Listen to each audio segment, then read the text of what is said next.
Hello, everyone. Good evening. Bienvenidos. Welcome to this live coverage of a Champions League night as Barca take on FC København, FC Copenhagen. The game is taking place in Catalonia, and the two teams are already underway. FC Copenhagen with a 1-0 lead already here, about 20 minutes in. Goal courtesy of Victor Dadason, who has been in quite fine form lately, set up by Mohamed El Yunusi. Of course, this game will mean a decent chunk for Rooney Bargi, who is on the bench today for Barca, but the starting lineup for both sides, as we will go through them here in a second. It is Joan Garcia in goal for Barca, Jules Koundé and Alejandro Balde on either side of the defense. Gerard Martin starting with Pau Cubarsí. In midfield, it is Eric Garcia and Dani Olmo. Fermin Lopez ahead of Robert Lewandowski, and then Rafinha on the left, Lamine Yamal on the right. For FC Copenhagen, it is Kotarski in goal, a 5 at the back, or maybe 3 at the back when they attack, in Pereira, Suzuki, and Hadjidiakos, with Lopez, that is Marcos Lopez, the Peruvian left back, as well as Birger Meling down the right. Ashuri and Larson, Jordan Larson, out wide for FC Copenhagen. El Yunusi, who set up the goal for Dadason, in midfield with Clem, and then finally Victor Dadason, the 17-year-old, who has been in fine form lately, up front for FC Copenhagen. So those are the lineups, and for Barca, it has not been an easy game so far. The goal, of course, a testament to that. Even though Barca have had 81% possession, things just have not panned out the way Barca would have hoped so far. Barca have had 9 shots. FC Copenhagen have had 1, and that one ended up in behind Joan Garcia in the back of the net as Barca look to build something here, and we will see whether Barca will be able to do that as Eric Garcia here goes out wide to find help in Lamine Yamal, unable to do that. FC Copenhagen win it back here down the left-hand side. It's a great run, and they might have a chance here towards Victor Dadason. He's almost found João Garcia stepping in with a sweeping clearance to make sure that that did not get any further than it absolutely had to. And of course, this live stream that you're watching here is both on Twitter as well as on YouTube. We, of course, do want to expand as much as possible. So you will be seeing these uh, more often than not on both ends, really. So welcome, one and all, to this live stream. Welcome to the coverage of this game. It is still Barca nil, Copenhagen 1. Of course, Copenhagen, the same FC Copenhagen that beat Villarreal not too long ago in the Champions League as well. And so it is to be expected that they're coming in with a lot of belief. And of course, in recent years, FC Copenhagen have not done all that well in the domestically speaking. They find themselves fifth in the league, 12 points away from Aarhus AGF, who are in first, and so they continue to struggle domestically. But in European football, they've actually done quite well, especially in games where they haven't really been touted to do much, finding themselves only 4 points below FC Barcelona in the Champions League table, 18th, which means, of course, that in their current at this current point in time, they do become a team that will be playing in the in the knockouts and the qualification for the knockouts. Um, being in the middle bracket there. And FC Copenhagen attacking down the right hand side. We'll see what they can do as El Yunusi gets on the ball again. Of course, he did set up Dadason for FC Copenhagen's opener, the only goal from their only shot this game so far. And for Barca, this is a, quite frankly, in every single way, absolutely terrible start for Barca. Not the start you want, not the start that they would have hoped for in any way. And the only saving grace would be that they've had enough of, enough of the ball and enough chances to create more than they have. As FC Copenhagen here come forward with a free kick from quite some distance, and it's swung in here, headed back out, and Clem tries a shot, and it's blocked by Bartha. Jules Koundé getting it back here, finding Paco Barthi, back to Jules Koundé. Good moves initially, but ultimately lost the ball to pressure from El Yunusi, who found himself down the left-hand side. And as Bartha looked to build, FC Copenhagen completely nullified their threat as Suzuki here goes left for Lopez. And it's swung over now from Pereira all the way over towards the right-hand side. It's chased down by Balde, and a bit of a stumble there from Ashuri as Bartha get the throw in. Of course, Ilyas Ashuri, Tunisian, and so had seen some action recently for the national team as well. Now back playing with FC Copenhagen in European competitions. And again, Ashuri has been with FC Copenhagen for a decent chunk of time. A lot of players have come through the ranks from North Africa specifically, and most of them have done quite well. Yusuf Tutu comes to mind, although his career kind of took a downfall eventually. But a decent chunk of players that have gone on to do quite well um, do come to mind for FC Copenhagen. Andreas Cornelius, one of them, of course, had a stint in Atalanta, and ultimately now, after some time away from Copenhagen, is Barca here looked to get forward through Lamine Yamal, a decent run in from Lamine, but ball now back with FC Copenhagen as El Yunusi tried a ball through down the right-hand side for Ashuri, but Barca won it back. Olmo and Fermin Lopez looking to win it back, but it looks like a foul is given here, much to the dismay of Hansi Flick. Foul seemed to be given the way of FC Copenhagen. Suzuki had pushed up. Eric Garcia set up a roadblock, and then Rafinha stepped in to get the ball away from El Yunusi. And it will be a free kick for FC Copenhagen around the halfway line. So Barca, once again, not able to really find any flow in their play. And don't let the numbers fool you. The possession stat, the shooting stat for Barca would indicate that they have been far better than what actually has been the case. Barca so far have looked very lackluster. They've looked very confused, for the lack of a better word. And, well, quite frankly, it just has not been good enough from Barca. And a yellow card here is being issued for dissent towards the FC Copenhagen defender. And it is indeed the Peruvian left back, Marcos Lopez, who gets the yellow card here for arguing with the referee. And the referee being French Benoit Bastien. And the free kick goes long here. It's crossed over by Ashuri, but his cross going very, very wide.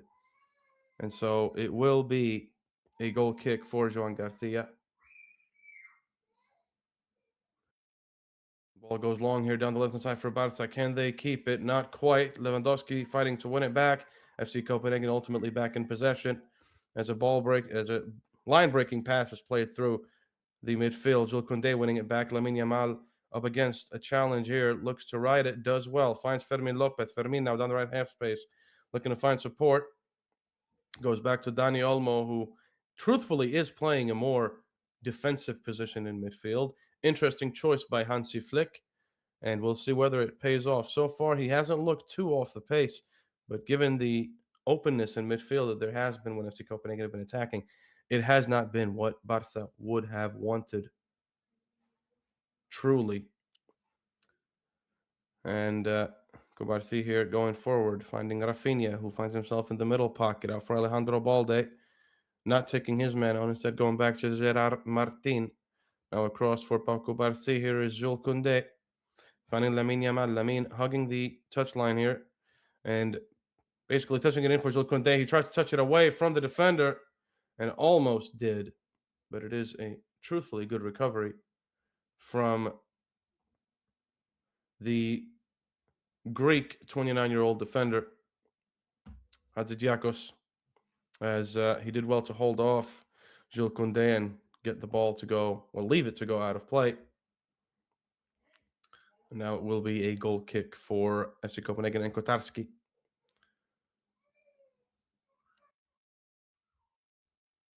And of course, not the first time these two sides have met. In fact, in 2010, they met twice. Once in Barcelona, where Barca did get a 2-0 victory. The other in Copenhagen, where a 1-1 draw was all either team could get out of that. And so they meet again 16 years later. And FC Copenhagen, within 4 minutes, scored the opener. And again, not to mention Victor Dadason, who has looked pretty good for FC Copenhagen. Hasn't scored all that many goals this season. He's only gotten one assist in the Superliga, the Danish domestic league, although he has put on quite good performances otherwise, scoring 3 in the Champions League this season already, one of which was today in only 5 games. So 5 games, 4 starts, 2 goals up until this point. Technically 4 games. 4 games, 3 starts, 2 goals. Not a bad return for a 17-year-old who was also very tall. I see Copenhagen riding the Andreas Cornelius wave. Andreas Cornelius finding himself on the bench today, if I'm not mistaken. It does look like Jakob Nistrup went elsewhere. Of course, another striker that is on the bench for FC Copenhagen, Youssoufa Moukoko, who some of you will remember from his Dortmund days, didn't quite work out. Now finding himself in FC Copenhagen, but is not starting today. But obviously a weapon that FC Copenhagen have that they can get off the bench. A true striker, very dynamic, very skillful. So for Barca, struggling already to deal with Dadason, they will hope that Moukoko will not be introduced. And Barca again trying to attack down the right-hand side. Koundé's ball towards Fermin Lopez, dealt with very well by FC Copenhagen. Too much power on it from the Frenchman, unable to find Fermin Lopez before the ball went out of play. And Fermin Lopez has struggled today, having been dealt with well by both Suzuki and Hadzidiakos. And Barca continue to struggle with finding themselves a goal here, or even just a real chance. That has essentially been the issue for Barca and continues to be. So Copenhagen with a long ball here. Sails past the midfield, but picked up by Jules Koundé. And ball now back with the Catalan outfit, the home team. Jules Koundé now. Down the right he goes. Back to Lamine Yamal. Koundé now back for Pau Cubarsí. He's pressed by Dadason. Alejandro Balde down the left-hand side in for Dani Olmo. Olmo with a touch into pressure and somehow manages to get his way out of it with a little bit of luck, finding Jules Koundé down the right. And Barca again attacking down the side. That has not worked, as Olmo finds Fermin Lopez looking to thread a ball through for Rafinha. It's intercepted well by Copenhagen. A ball into midfield is not good enough from the away side, as Barca win it back. Fermin unable to hold on to it. And Mohamed El Yunusi doing really well with his physical presence. He's definitely countering the quite slender frame of Fermin Lopez. And we're seeing that in action, have seen that in action today. Ed Garcia doing really well to withstand the pressure from FC Copenhagen in midfield as he keeps possession for Barca, keeping things flowing sufficiently for Barca not to concede a second. That's all I'll say, because again, for Barca, it has just not been a good performance. Rafinha dribbling inside and finding Eric Garcia, now out for Alejandro Balde, who just is playing very, very conservatively down that left-hand side. We have not seen any attack from Alejandro Balde so far, but Olmo does find Fermin. Here's Lamine Yamal down the right-hand side. Lamine looking to wiggle inside, goes back out. Lamine fakes inside. Lamine with a shot. It's blocked by the defense, picked up by Fermin Lopez on the edge of the D. Finds Dani Olmo across down the left-hand side. Eric Garcia with a strike off the crossbar. The rebound falls for FC Copenhagen, who claimed there might have been a foul there, and it is called back for a foul by Barca on the FC Copenhagen defense. Brilliant attempt from Eric Garcia. It hits the crossbar. And close. Arguably the closest Barca have gotten since conceding, in spite of the 9 shots up until the 20th minute mark. That is the closest Barca have gotten this first half, in my personal opinion, to scoring a goal, and it comes from Eric Garcia rifling a shot off the crossbar. And the foul is given. It is taken by Kotarski, and he goes long. Down FC Copenhagen's left-hand side is picked up by Jules Koundé. Good ball in by Koundé in towards the midfield. Lamine and Fermin, a bit confused, but Lamine does keep it and does well down the right-hand side here. Now trailed by 3. Goes inside, falls to ground, and the foul is given as Fermin looked to dribble forward and maybe keep play going.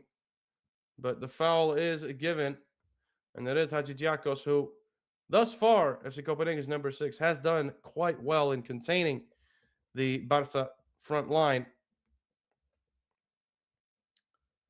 And of course, we'll see how that conversation goes at the end of the match. But truthfully, FC Copenhagen have more than done the necessary.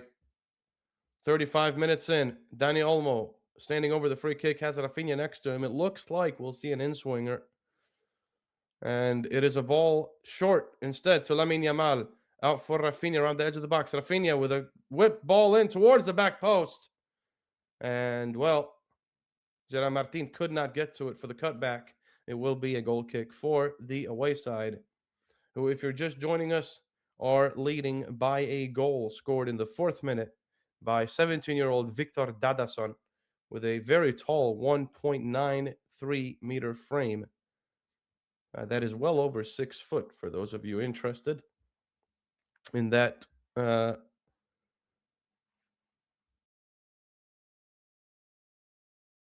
we're seeing Barca here attacking again, but again, it's aimless, and FC Copenhagen putting up just enough pressure to make sure Barca don't move forward and don't really move past the halfway line as FC Copenhagen find themselves back in possession. Ball now back to Kotarski from Lopez.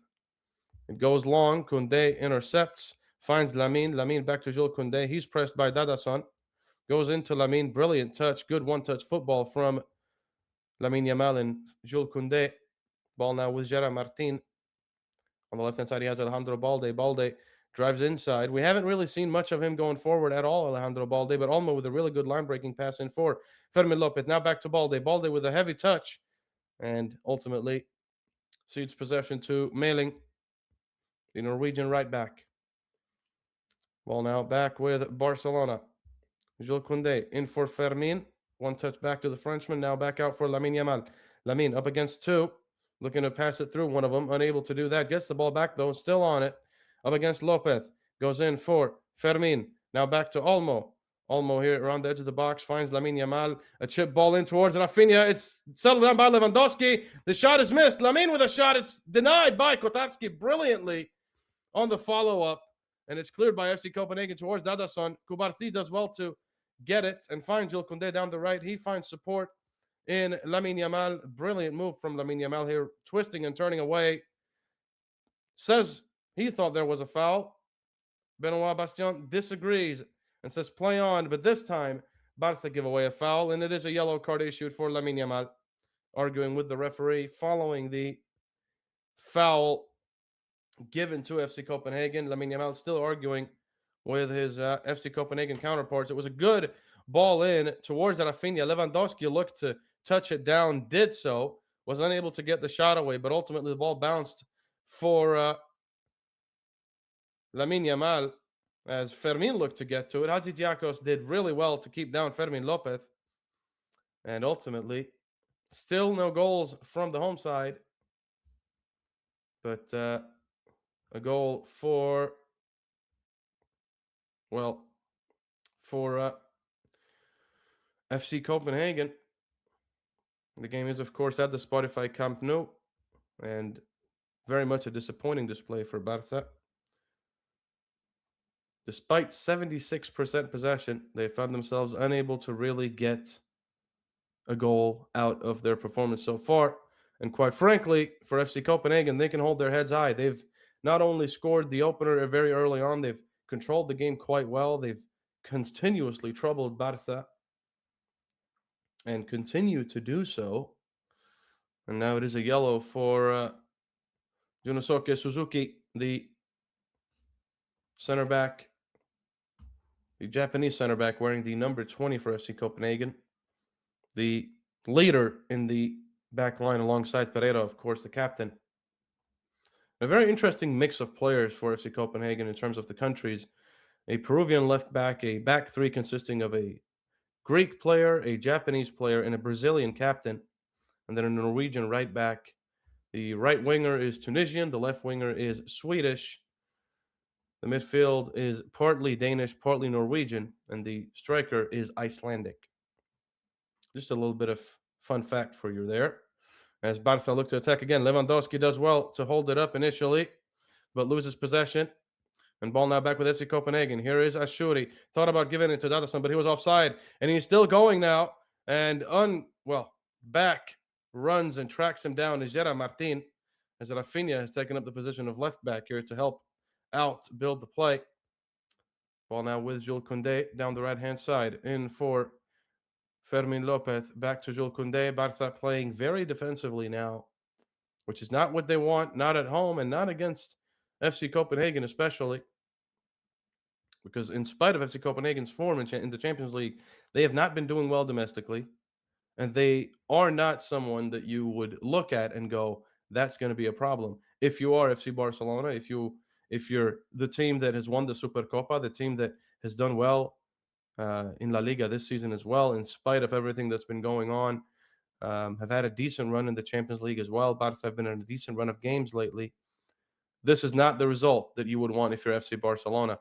This is not the result that you'd expect if you're FC Barcelona. And the first half performance so far has been nothing short of a disappointment. Alejandro Balde now driving forward here inside, looking for support, but goes back ultimately to Pau Cubarsí. Ball now with Jules Koundé down the right-hand side in for Lamine Yamal. Lamine hugging the touchline here up against Lopez again. Back for Koundé, in for Eric Garcia. And Koundé continuing his run down the right, but he will not be found as the ball to Fermin Lopez was not dealt with by Fermin Lopez. Instead, FC Copenhagen applied some really good pressure to get the ball off him. So Koundé now finding Lamine Yamal up against two. Lamine, good first touch to get away from pressure. Still pressed by Lopez and by Ashuri, who finds himself down the left-hand side. Barca win it back. Eric Garcia driving forward down the right-hand side here. Finds Fermin in the half space. Out for Lamine Yamal. Lamine down the right-hand side. A good ball in for Daniel Olmo. Olmo shapes to shoot. Forced to go back, though, towards the edge of the box. Finds Alejandro Balde. Balde supported by Rafinha down the left-hand side. Rafinha looking to swing away. And looks like we might see a foul on, for Rafinha. A foul on Melling. But looks like Birger Melling got away with it. And for Barca, of course, missing some key figures in Pedri, Gavi still, whose recovery is going well, but also not an option today. Neither is Andreas Christensen with a injury, as well as Frankie de Jong, who's suspended due to an accumulation.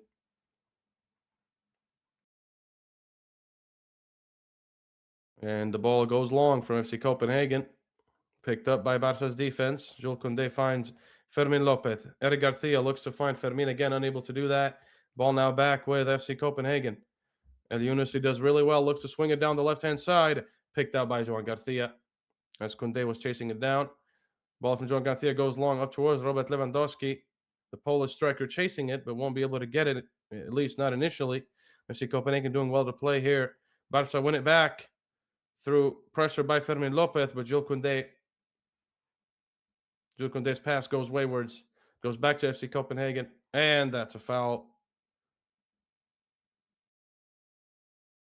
Fermin taking down Marcos Lopez, and it will be a foul for FC Copenhagen in their own half. No yellow for Fermin, the only yellow so far for Barca, given the way of Lamine Yamal for dissent for FC Copenhagen. 2 yellows so far, one for Yunosuke Suzuki and the other for Marcos Lopez, the left back. So some might be walking on eggshells when it comes to challenges, although for Barca, they have not been able to take advantage of that in the slightest. In the slightest. Barca looking to build here. Jules Koundé down the right-hand side. Getting it from Lamine Yamal, swinging it over now. Here is Rafinha back in for Pau Cubarsí. And Barca playing very, very slowly here. And the difference with a game like this for Barca and other games that they've played this season is, at least in the other games, you could sense some kind of inventiveness going forward. And you could say, well, Barca might have been just a little bit unlucky. But this game, genuinely, the only creativity has come from Lamine Yamal. And even that has looked a bit stifled. And so it gets to a point here where Jules Koundé, with an attempt to chip ball in towards Dani Olmo, but it does not reach him. FC Copenhagen get it, but Barca win it right back through a very good effort from Pau Cubarsí, who's pushed over to the right. Joan Garcia on the ball now for Jules Koundé. Koundé over for Lamine Yamal down the right. And again, it's the same old story. Lamine Yamal in for Eric Garcia. Over for Gerard Martin. First touch into space. Finds Balde. Balde instantly decides that he's not going to try to push forward any further than he is, in line with the FC Copenhagen back line, in fact, positionally speaking, but hasn't really given anything at all this game in terms of offensive play. Gerard Martin pushing forward, looking to find help inside, unable to do that, and FC Copenhagen win it right back. Dadason combining with El Yunusi. Here is El Yunusi looking to swing it through for Dadason. Good pressure by Barca and by Eric Garcia and Dani Olmo, but FC Copenhagen win it back. A ball is sent over the top, but it goes for Jean Garcia.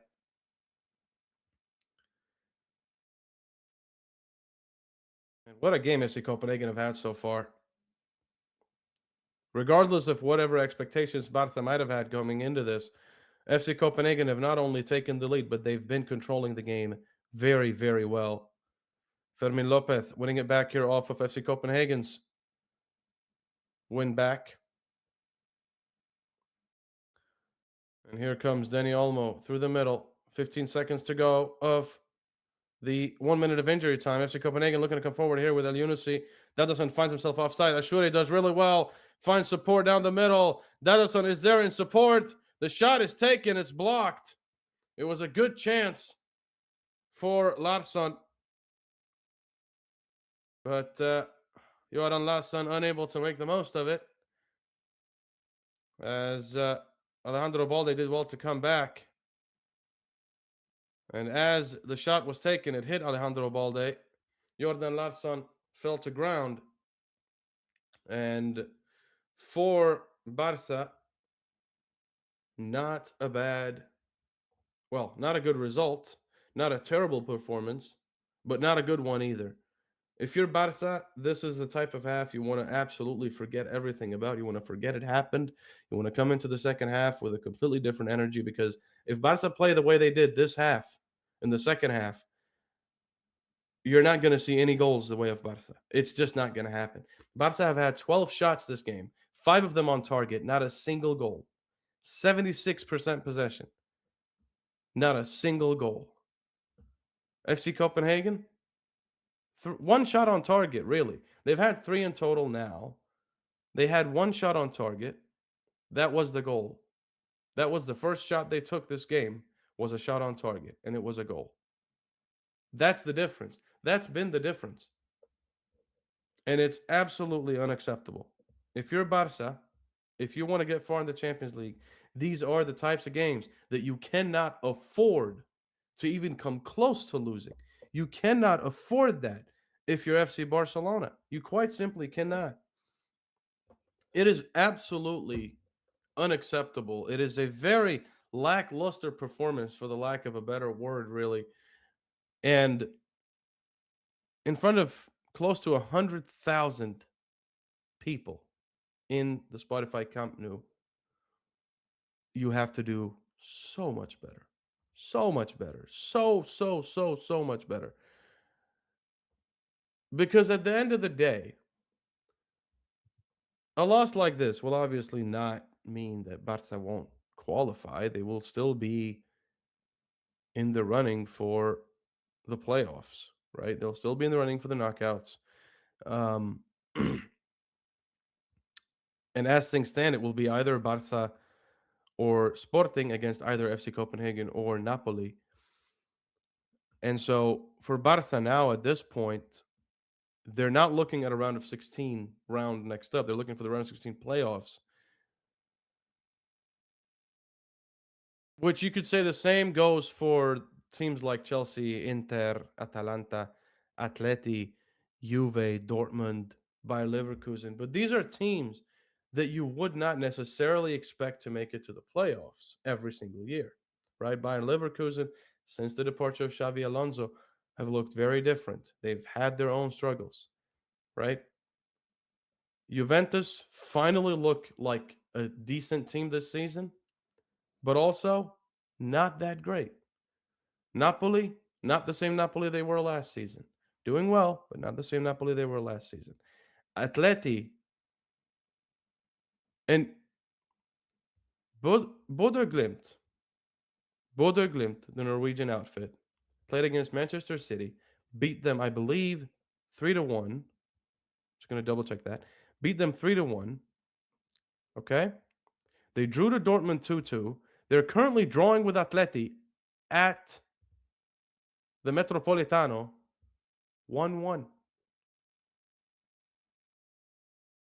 This Champions League season has been incredibly interesting because as much as you can say that you don't like the current layout of the Champions League, as much as you can say you don't like the way it works, the group stages are better. We don't want to see all these small teams like Pafos FC and San Gillois and Kairat Almaty. Like it's this type of format that yes, does it mean more games? Arguably, or at least tougher games. Some teams have to go to Kazakhstan to play Champions League football. That's unheard of, right? But it does give this extra edge to the Champions League. It makes it interesting. It means that you can't go in as a big team and just be complacent and say, "Oh, we're just going to win this. It's not going to be a problem." Right? You can't. You can't go in and do that.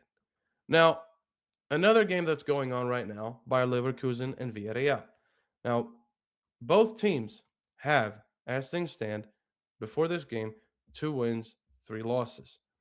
Bayer Leverkusen won their last game against Werder Bremen 1-0 at home, right? Before that, they've lost to the likes of Olympiacos. Yes, Olympiacos. They've lost to Hoffenheim, and they've gotten thrashed by Stuttgart at home 4-1. Okay? They beat Leipzig 3-1. Leipzig again have not been super impressive as of late. But this is just to give you some background info. Now, Villarreal have had it a little bit differently. They beat Elche 3-1, beat Alaves 3-1, as you'd expect. Then they lost to Real Betis. They lost to Ajax, who are currently third in the Eredivisie and have had a huge decline in recent years.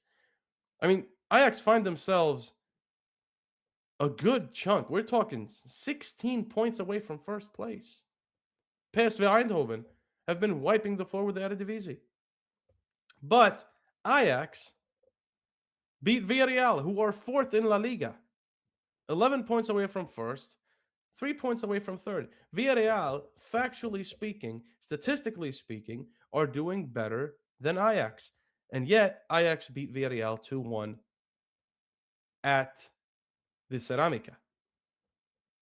Now, Bayer Leverkusen come into this facing a Villarreal who also just lost 2-0 to Real Madrid, who are, again, finding a little bit of form now under Alvaro Arbeloa.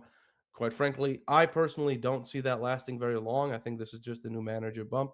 That is a tale for another day. If you're interested, we could talk about that at the full-time show. Talk about how Real Madrid are doing, how Barca are doing, the futures for both sides potentially, stuff like that. I think that could be very interesting. If you would like to hear that, let me know in the live chat here. I'm not going to say comments below because this is a live stream, but let me know.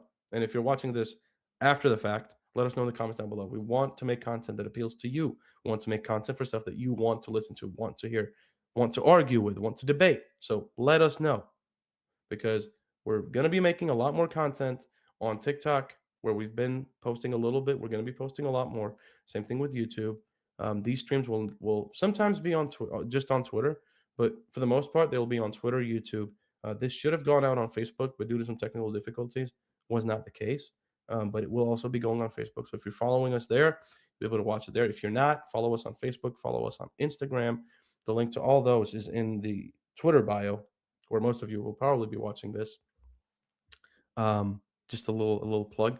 And if you would like to help us keep the lights on, help us make better content for you guys, you can donate on our website www.blaugranagram.com as low as one single $1 donation.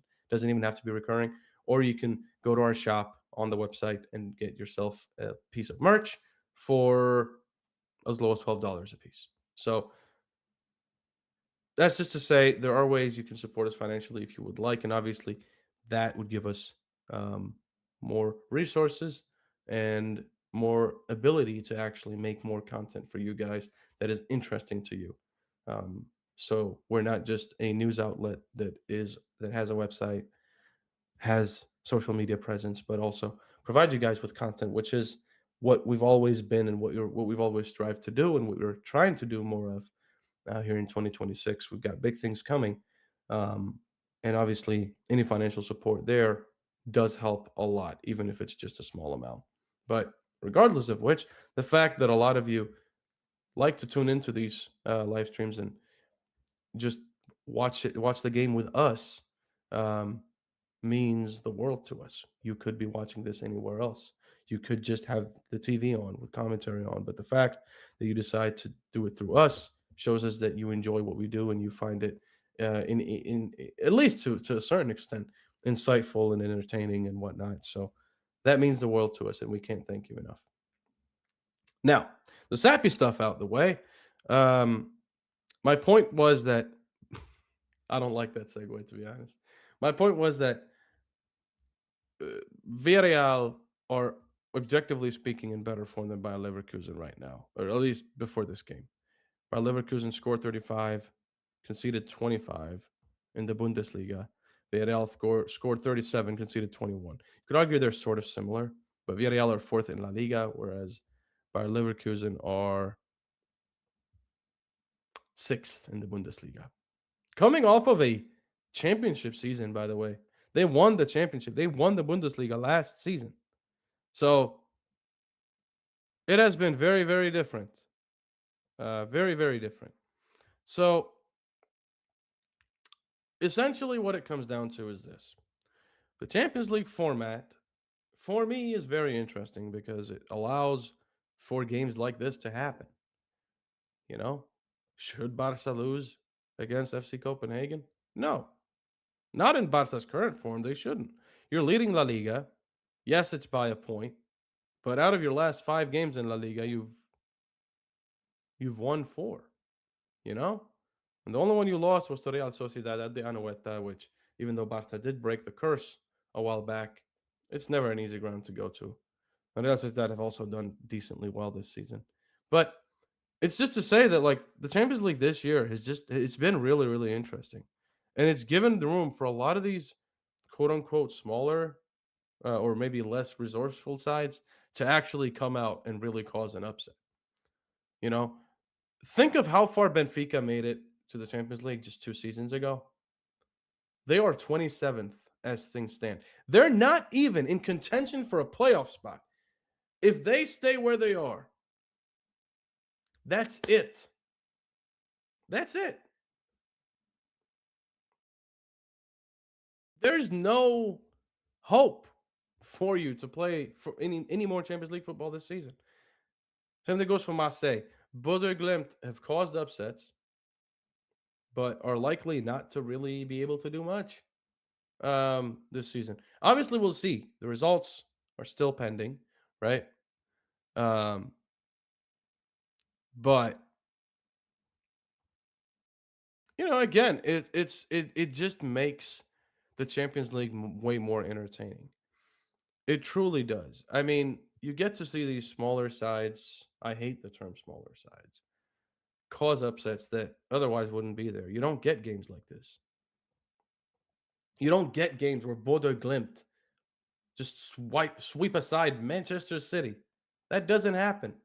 You don't get games where Bordeaux Glimt trouble Atleti in their own ground. Like, it doesn't happen.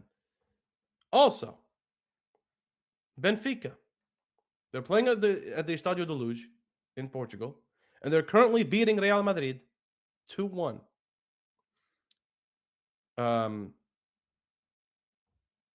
right on the brink of halftime, they get a penalty. Vangelis Pavlidis strikes it home, past Thibaut Courtois. And the opener was scored by Andreas Skellerup, who continues to impress. I think he's such a talented player, Skellerup, and it's only a matter of time before someone from the top 5 leagues come calling. He's so talented. He's so smooth on the ball. To me, I think he's a fighter of a player. Um, and this isn't my Nordic bias coming through. By the way, I genuinely think he's a very good player, and he can hold his own. He held his own against Barca. He's holding his own against Real Madrid right now. Um, and even listen, man, even someone like Nico Otamendi, right? He has not been good for Benfica this season. He has single-handedly caused them to concede goals this season. Okay? Just let that sink in. And he's putting up a pretty good performance against Real Madrid, who are losing 2-1 to Benfica away. One thing I will say I'm not a fan of, though, is the amount of games that get played at the same time. That is something I'm not a fan of. You could literally not be watching. You can't say, "Oh, I'm going to watch the Frankfurt Tottenham game tomorrow." You can't do that because it's on at the same time. I don't like that personally. I really don't. I'm sure there is some good reason for it, but I don't like it. Also, let's talk about the beauty of the Champions League, right? Um, like I said, Ajax won against Villarreal. They're drawing to Olympiacos right now, 0-0 at halftime at the Johan Cruyff Arena. It's just not nothing is predictable. And that's the beauty of it, man. That's the beauty of it. That's what you don't normally get in the Champions League. Sometimes, sure, you get some of the smaller sides, quote unquote, again, big air quotes, smaller sides, um, making something happen, right? But that's it. You don't get this type of football. You don't get these types of games. It is genuinely entertaining, especially if you're a neutral.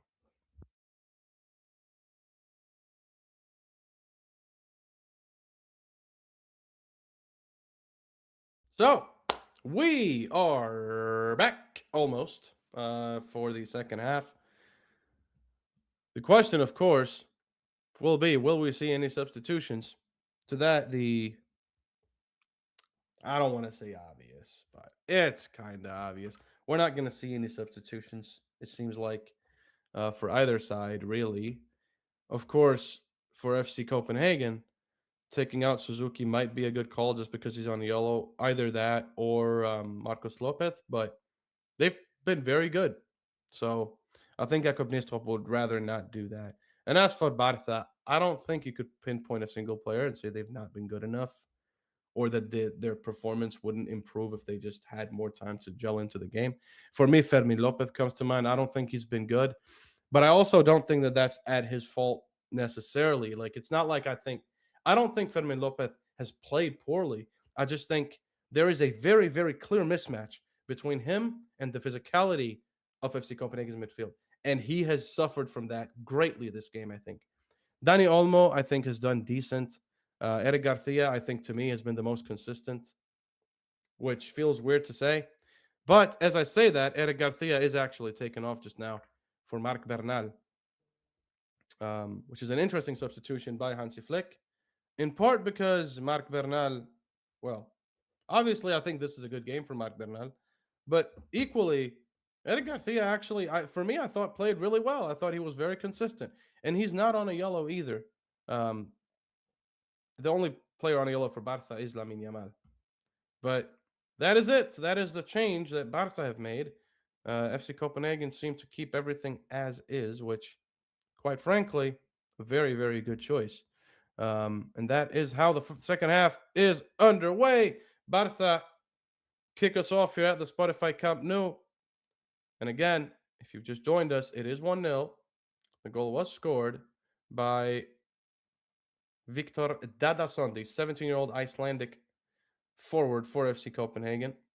Starting ahead of someone like Yusufa Mokoko, who just merely a couple of years ago was touted to become one of the biggest names in world football, and didn't quite work out at Dortmund, um, despite him being there for quite a few years at Borussia Dortmund, but it just didn't really work out, and so now finds himself in FC Copenhagen, where Victor Dadason starts ahead of him. As Barca look to attack here, Dani Olmo does find Lewandowski. Lewandowski looks to backheel it into Rafinha's path. A little bit better from Barca, a little bit more of a positive start as Dani Olmo wins it back here. Balde down the left-hand side here finds Rafinha back to Alejandro Balde. Balde in for Lewandowski. Good turn. Lewandowski's shot is blocked. The rebound falls to Lamine Yamal down the right. Lamine, one touch. Lamine denied by Kotarski. And it's almost cleared, but it falls to, I believe that was Marc Bernal.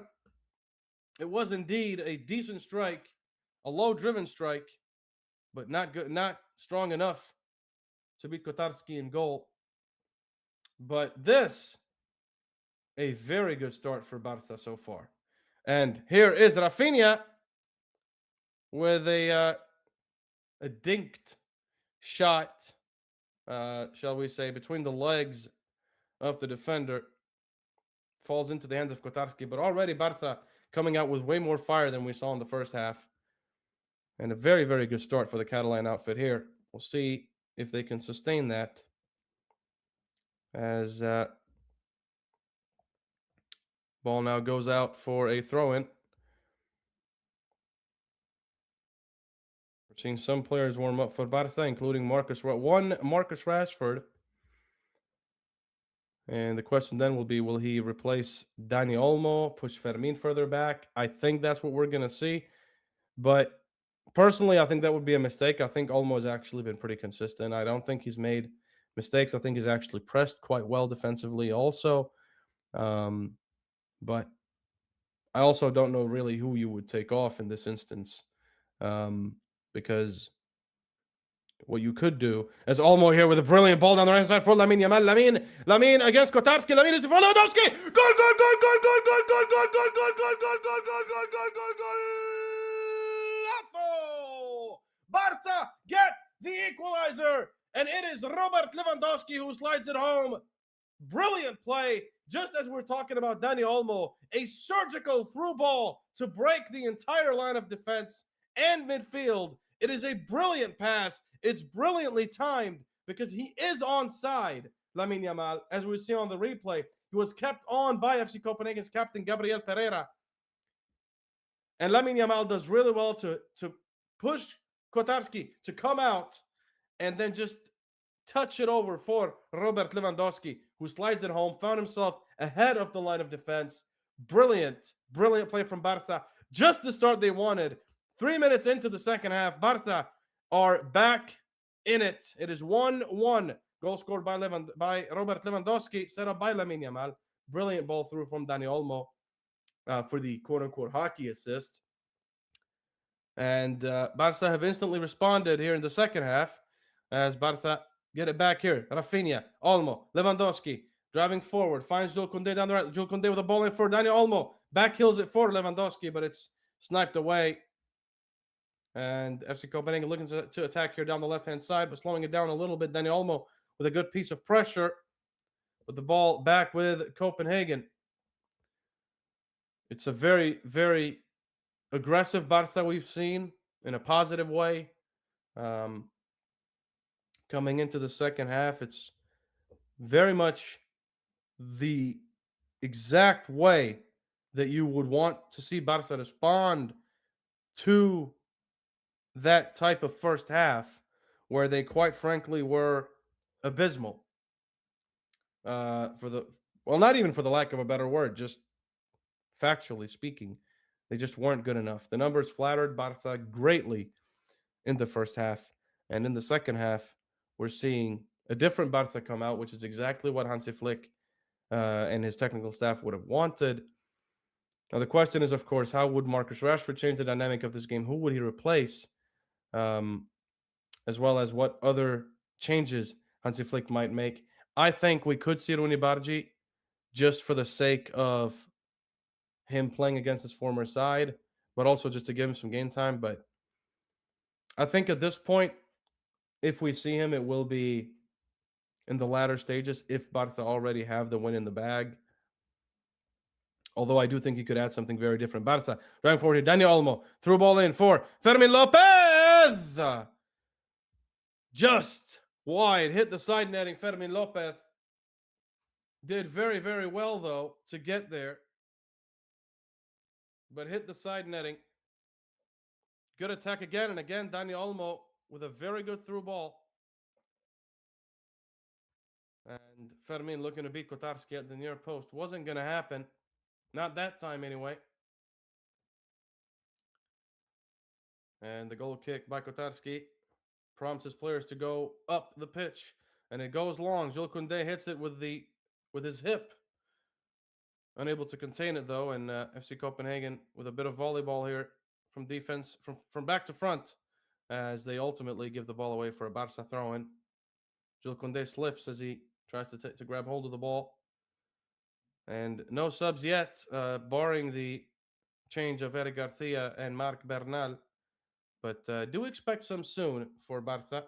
Alejandro Balde driving down the left, finds Rafinha. Rafinha thought about the cross, and he does go for the cutback. It's blocked. And Gabriel Pereira doing well there. Looks like it'll be a corner. We are seeing a corner. We're seeing Rooney Bargi and Ronald Araujo warming up. See which one of those Hansi Flick opts for is a corner here. Is going to be an in-swinger from Dani Olmo. It is in towards the front post. It's headed back across. And Barca unable to really get a hold of the ball as it's ultimately cleared by FC Copenhagen all the way back to Joan Garcia as it's headed onto him by Fermin Lopez, who tracked back. Ball now with Alejandro Balde. Has Fermin to his left. Balde looking to drive into some space. Leave it for Gerard Martin. And as Barca played around the back, Fermin Lopez looks to push up a little bit here. And essentially now what we've seen is a swap. That's what the Eric Garcia substitution allowed for, is for Fermin and Olmo to swap a little bit from time to time, which personally, I was expecting to see in the first half. Didn't see it much. But now we're seeing Fermin in a bit more of a defensive position, whereas Olmo had that role in the first half, and I thought did decently well. But FC Copenhagen win the ball off the back of a interception of Dani Olmo's attempted through ball in. Barca win it back off the throw-in, though. Ashuri unable to hold on to it. Koundé goes for Marc Bernal. Here's Gerard Martin. Down the left-hand side is Alejandro Balde. Thought he'd find Rafinha down the left, but Rafinha drifted into the half space. And so now Barca's wide players are Koundé, Lamine Yamal, and Alejandro Balde. Rafinha camping in the half space, a sort of a inverted winger.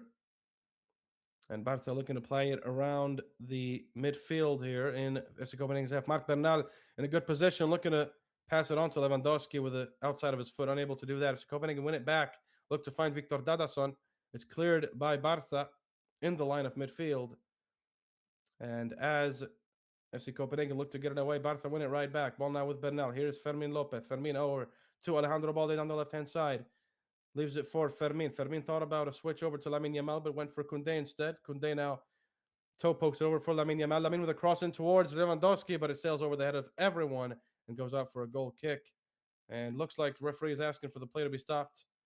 And it will be stopped for a substitution. And again, a brilliant ball through from Dani Olmo to Lamine Yamal. Lamine, looking back at it, you think he took a heavy first touch, or a heavy second touch, rather. But he did it to bring out Kotarski and then just poke it in for Robert Lewandowski to slot it home. And what we're seeing now is a double sub from FC Copenhagen. Victor Dadason coming off. Clem coming off, the midfielder. And on is Claesson. Victor Claesson, that is. And Massimil Messen, the midfielder. So Victor Claesson will probably take on the attacking role, the number 9 role, unless Ashuri slides into that. We'll have to wait and see how that develops for FC Copenhagen. But essentially, the midfield that consisted of El Younousi and Clem now consists of El Younousi and Mads Messen. And Barca looking to build again here. Again, no substitutions since the Bernal Eric swap at halftime. But Hansi Flick has asked some players to warm up, so we'll see who he ends up going with as we slowly approach the 56th minute of play. If you've just joined us, welcome, first of all, but also it is 1-1. Alejandro Balde going long here towards Dani Olmo. It's dealt with by Gabriel Pereira. Now given to Melling. And, well, FC Copenhagen unable to keep possession. Barca look to swipe it off them. Rafinha with a bit of a hefty challenge on Mohamed El Younousi. But it will just be the throw-in. Diego Melling dealt with by Bernal, the throw-in. And volleyball going on again with the headers in midfield from side to side. FC Copenhagen found themselves on the ball here down the left-hand side. It's a good ball in, and it's left for Larsson. And it is, quite frankly, not a good strike from Göran Larsson. He got the ball on the right. It was left to him by Victor Claesson because Claesson thought he was offside. And I think he was in an offside position, Victor Claesson. Larsson unable to really make much out of that. He tried to finesse into the corner, but it went over and wide as FC Copenhagen's chance for a second goes amiss. Barca now looking to build again. And Olmo has dropped a little bit further back. Bernal with a good ball in for Rafinha down the left. Rafinha, the angle is tight. He thought about the shot, but ultimately held it on. Went back to Alejandro Balde. Balde to Olmo. Around the edge of the box here. Barca playing it around. Rafinha down the left. Back to Dani Olmo. Supported by Bernal inside. Bernal looking to find Rafinha through the gap down the left-hand side, but Rafinha was too slow to get to it. And it will be a throw-in for FC Copenhagen. Decent attempt by Marc Bernal, I think, so far. He's had a good cameo, but hasn't quite been able to impose himself and really hasn't had much room to impose himself. As Barca look to win it back here. Brilliant from Lamine Yamal and Marc Bernal. Lamine Yamal driving forward. Lamine Yamal with a shot from about 40 meters. It's blocked instantly by the line of defense, and Fermin Lopez looking to chase it down. Looks like he gave a foul away in the process. He did. And again, brilliant pressure from Lamine Yamal. Really good move to get away from Mads Madsen. But took the shot, so thought he had the option. FC Copenhagen now driving forward here down the left. It's a good ball in, and a cross goes in for Claesson. It's a brilliant save. Que parada del arquero. Joan Garcia with a brilliant save. It looks like he's limping a little bit, Joan Garcia. We'll have to see what happens again. Jules Koundé with a bit of a tussle with, I believe that was El Younousi, before he got the chance to get the cross in. And that was actually the push that made sure that both him and Victor Claesson were offside by the time the ball was played. So even if the goal had gone in, it would have been an offside position for the ball to be played in to Victor Claesson. Ultimately, still 1-1. Barca still attacking. Marc Bernal has looked positive so far. Been a good introduction. And awaiting further introductions, Barca will have to make do with what they have, which is, quite frankly, a very good set of 11 players. Gerard Martinez for Alejandro Balde. Looking to 1-2 it with Rafinha, who goes for Lewandowski. Back to Alejandro Balde in the middle now. Leaves it for Fermin. Now Lamine Yamal. Lamine looking to go outside. Lamine with a shot. It's deflected. And golazo! Goal!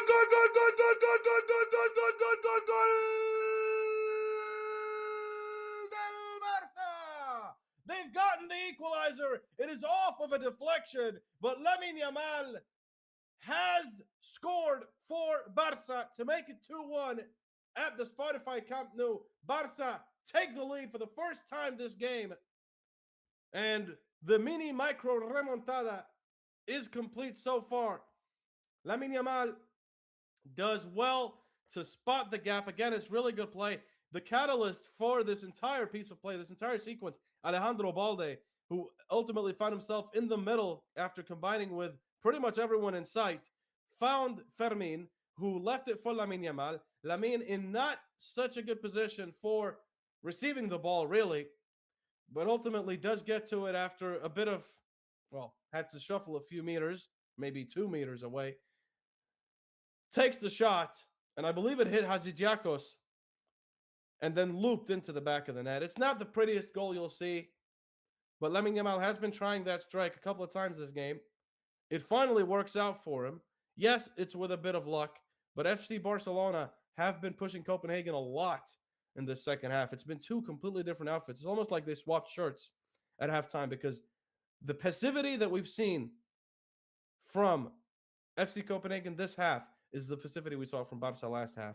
And the aggressiveness that we've seen from Barca this half is what we saw from FC Copenhagen. So essentially, the teams have just swapped. The difference is Barca now have gotten 2 goals out of their chances, whereas FC Copenhagen can only mount 1. And maybe Barca could look for a third here as FC Copenhagen look to clear it away. It hits Fermin Lopez, lands for Lamine Yamal, who finds himself in an offside position. Ultimately, the ball is called back for play, and it will be a free kick for the offside taken by Kotarski. FC Copenhagen now playing with fire. Here is Vega Melling looking in for Kleison. He's found him.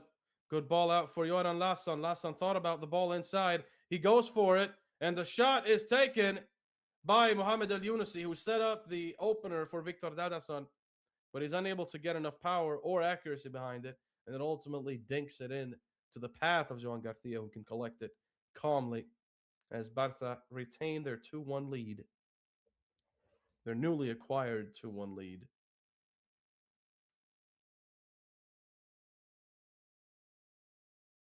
Now, if you're Barca, what you will want is a lot more like this. And the question is, with someone like Ronaldo Araujo on the bench, having had warmed up for at least a little bit, Roni Bargi, Marcus Rashford, some of the names that we could see tonight. And then obviously Ferran Torres. And a strike here as Barca play again. Alejandro Balde again going from the left-hand side into the middle. That seems to be the key to unlock this FC Copenhagen defense.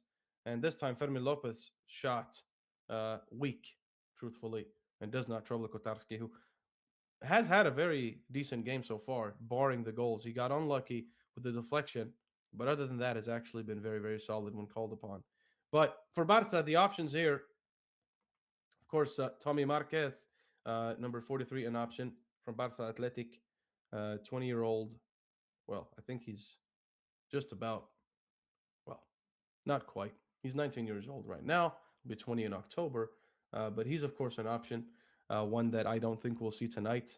Then, of course, Ferran Torres, El Tiburon, Marcus Rashford, Roni Bargi, Marc Casado, and then names like Joffrey Torrents come to mind, as well as, of course, Ronald Araujo. But again, at this point in time, unless it's to manage game time, introducing Ronald Araujo would not be a good idea at all, given what he's just been through in his private life and the fact that Barca's defense actually has worked very well in the second half. I think it would be a wrong decision to take anyone off. As Barca attack on the left-hand side again here, Rafinha back is for Dani Olmo. Olmo looking to pass it across for Fermin.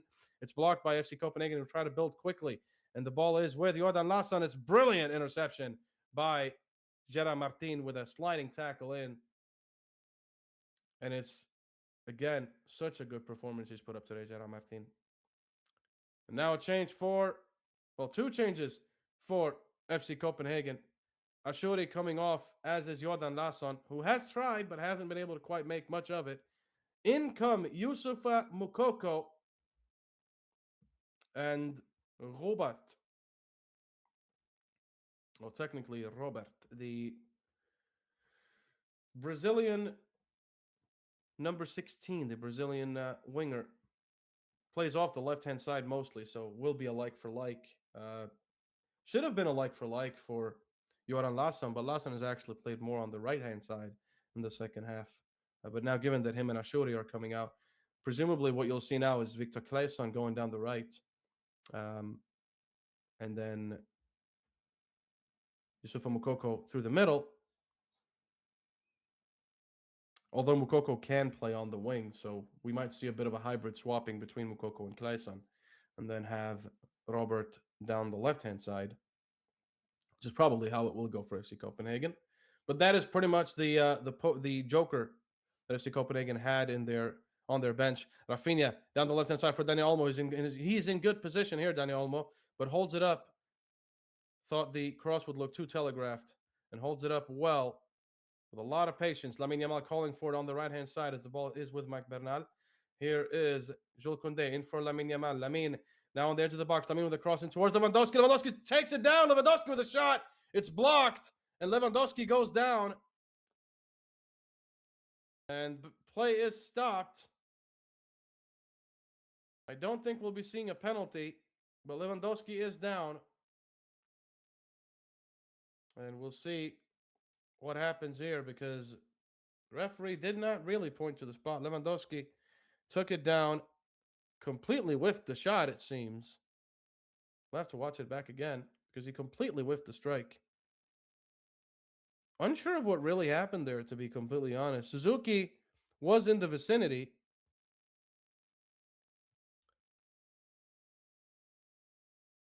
But it looks like it will be a penalty, or maybe there is a penalty check going on now with VAR. I think the discussion is whether he was hit by either Hadjidiakos, who, if that is the case, is extremely unlucky, having caused the deflection that Lamine Yamal scored on, and then of course the now a potential penalty. But Hadjidiakos doesn't seem to be involved in this. I think it looks to be Suzuki. It does look to be Suzuki. The question is it a penalty? Looks like the VAR check is over. The penalty is given, and Rafinha steps up to take it. Can he get Barca a third goal? Meaning the entire front line would have scored. And Lamine Yamal, Robert Lewandowski, and now Rafinha stepping up to it on his left foot up against Kotarski, who has had a good game with 7 saves so far. Will he make an 8th? Rafinha stepping up to take this. And we'll see.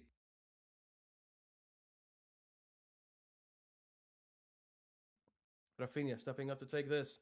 Rafinha up against Kotarski. Golazo!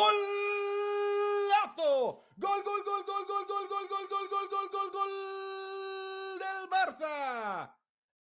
They have gotten the third goal, and it is a penalty strike. Rafinha slams it home past Kotarski. And that might just be it. 3-1. Rafinha with a very good strike.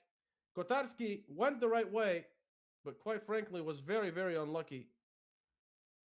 Power on it was very good from Rafinha. We'll see it again on the replay, on the VAR replay, whether it truly was a Stonewall penalty. But the goal stands 3-1. Rafinha on the scoreboard. Barca's front line have now all scored. Lamine Yamal, Rafinha, Robert Lewandowski. Kotarski guessed the right way. Very good amount of power on it. Just enough to beat him. Quite unlucky there, the FC Copenhagen Croatian goalkeeper. 25 years of age. Has put on a very good performance today. But not good enough to beat Rafinha then. Because had he done that, FC Copenhagen might have still had a very clear inning to this match. But that is not the case. And you'd have to imagine that this will undoubtedly change Hansi Flick's outlook on this game and what substitutions to make. As Barca win it back, Alejandro Balde down the left, looking to send it through towards Rafinha. It's just dealt with by FC Copenhagen, who now try a pass of their own in towards Claesson. Joan Garcia picks it up and sends it long in towards Rafinha. Will it get to him? Rafinha does well to hold it on, but unable to really find Lewandowski. And FC Copenhagen try the same this time, though. Picked out by Pau Cubarsí. Chips hit over for Marc Bernal. Here is Dani Olmo in the middle. Olmo over to Alejandro Balde. Down the left-hand side he goes. Finds Rafinha. Rafinha now supported by Balde down the flank, but goes in for Dani Olmo in the half space. Barca playing a little bit more laid back here going forward now. Finding themselves in the middle third of the pitch and not seeing much reason to push too much. Fermin Lopez gets away from El Yunus's pressure. Finds Alejandro Balde. Balde driving inside again. Finds Lewandowski. Good touch away from pressure. In for Koundé. Here is Lamine Yamal down the right-hand side. Lamine thought about the ball back to Koundé. Holding on to it against Lopez. Fakes going out. And then tries a ball in towards Koundé. That time didn't work. But Barca win it back. Bernal, brilliant. Finds Balde. Balde, one touch back to Bernal. But it's called back for a foul on... I believe it might have been Marc Bernal, actually.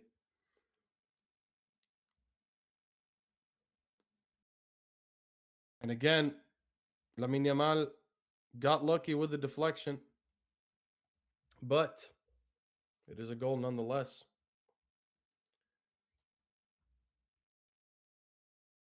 And now time for changes for Hansi Flick. Ronald Araujo comes on,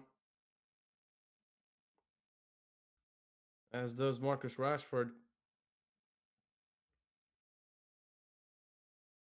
And Dani Olmo coming off for Marcus Rashford. Gerard Martin coming off for Ronald Araujo. So now not your starting lineup, your ongoing lineup for Barca is Joan Garcia in between the sticks, Alejandro Balde and Jules Koundé on either side. Pau Cubarsí and Ronald Araujo in the heart of defense. Eric Garcia is not there, neither is Dani Olmo, who were the starting midfielders. Instead, it is Marc Bernal and Fermin Lopez. Marcus Rashford operating at the 10, as FC Copenhagen thought they might have had a chance. It looked very promising, but was called back for offside eventually. Lamine Yamal down the right, Rafinha down the left, Marcus Rashford as the 10, and then Robert Lewandowski up front. That is your Barca 11. For FC Copenhagen, Kotarski between the sticks, Diego Meling, and Lopez out wide, Marcos Lopez, Hachidiakos, Suzuki, and Gabriel Pereira, the back three, or the back three in the back five. And we'll get to that as Barca here with a very promising attack. Balde driving all the way forward. It's a shot from Rafinha, but it's blocked by an FC Copenhagen defender. It will be a corner as Marcus Rashford stepping up to take it. But for FC Copenhagen, the midfield now is El Yunusi and Messi Messen. Down the left, it is Robert. Down the right, it is technically Youssoufa Moukoko, but it's going to be a mix of Youssoufa Moukoko and Victor Claesson, who is the number 7, but he's playing as the number 9. So we'll see how that goes for both sides of Barca. Have a corner. Marcus Rashford with an in-swinger here towards the front post. It's denied by FC Copenhagen. And a bit of a tussle there between Fermin Lopez and Youssoufa Moukoko. FC Copenhagen have it back. Youssoufa Moukoko here up against the Barca back line. He's up against Alejandro Balde. He's holding it up well, and brilliant recovery from Jules Koundé coming in from the blind side with a shoulder burst to push him off the ball, and the ball eventually trickling all the way over to Joan Garcia. Good recovery from the Frenchman, who has had a good game today. Started off slowly, but hasn't made any glaring mistakes this game. And a day without mistakes as a defender is a pretty good day, all things considered. Barca now attacking here down the left-hand side. Marcus Rashford seems to be the left mid, and Rafinha the 10. Rashford here up against the FC Copenhagen defense, unable to make the most of his run. The ball does go back for Barca, though. Fermin Lopez with some very good pressure. Now Fermin finding himself down the left side in for Balde. Back to Cubarsí. And Barca now playing it around here. Araujo. Rafinha. Here is Marc Bernal out for Alejandro Balde. Marcus Rashford hugging the touchline now. Balde and Fermin passing it around very, very slowly at a walking pace. And Barca not moving much, letting the ball do the moving for them, as they've found themselves to be quite in control the second half. The scoreline a testament to that, as well as the performance. Lamine Yamal combining with Rafinha. Now back to Rafinha, supported by Bernal inside. Goes back to Ronald Araujo, who's now wearing the captain's armband. Araujo over to Cubarsí. Balde looked to step inside, went back out for Marcus Rashford. And Balde has looked very different this second half in a very, very positive way. This is the Balde that I was calling out for in the first half. This is what we know he can do. And he's been key to these goals. He's been key to Barca's attack and play. When he hasn't been as standoffish as he was in the first half, the entire dynamic down the left-hand side changes. And it means that Barca can attack down both sides. Speaking of both sides, here is Rafinha now on the right, supported by Lamine Yamal. Does find him with a through ball. Lamine now up against Marcos Lopez. Lamine looking to fake it. Going down the right, then down the left. Looks for a cross, and it's blocked by Marcos Lopez, held by Hadji Diakos. And it will be a corner for Barca. And Marcos Lopez has done a very, he's had a very good game. He's done very well. He's put on a very good display. The FC Copenhagen number 15, 26 years of age. And statistically speaking, the most fouled player this game, which is quite an impressive feat, given that Lamine Yamal and Rafinha are also on the pitch. Rafinha stepping up to take this corner with his left, so we are looking at an in-swinger here. Rafinha in towards the back post, and Cubarsí, it's off the post. It's a brilliant strike from Pau Cubarsí. It's a very great, very good ball from Rafinha to find him. And Rafinha actually, the man that goes all the way back to help the defense with Lamine Yamal. Lamine Yamal actually being the one to win it back for Barca, all the way back to Joan Garcia. And we're seeing Fermin Lopez down in a lot of pain.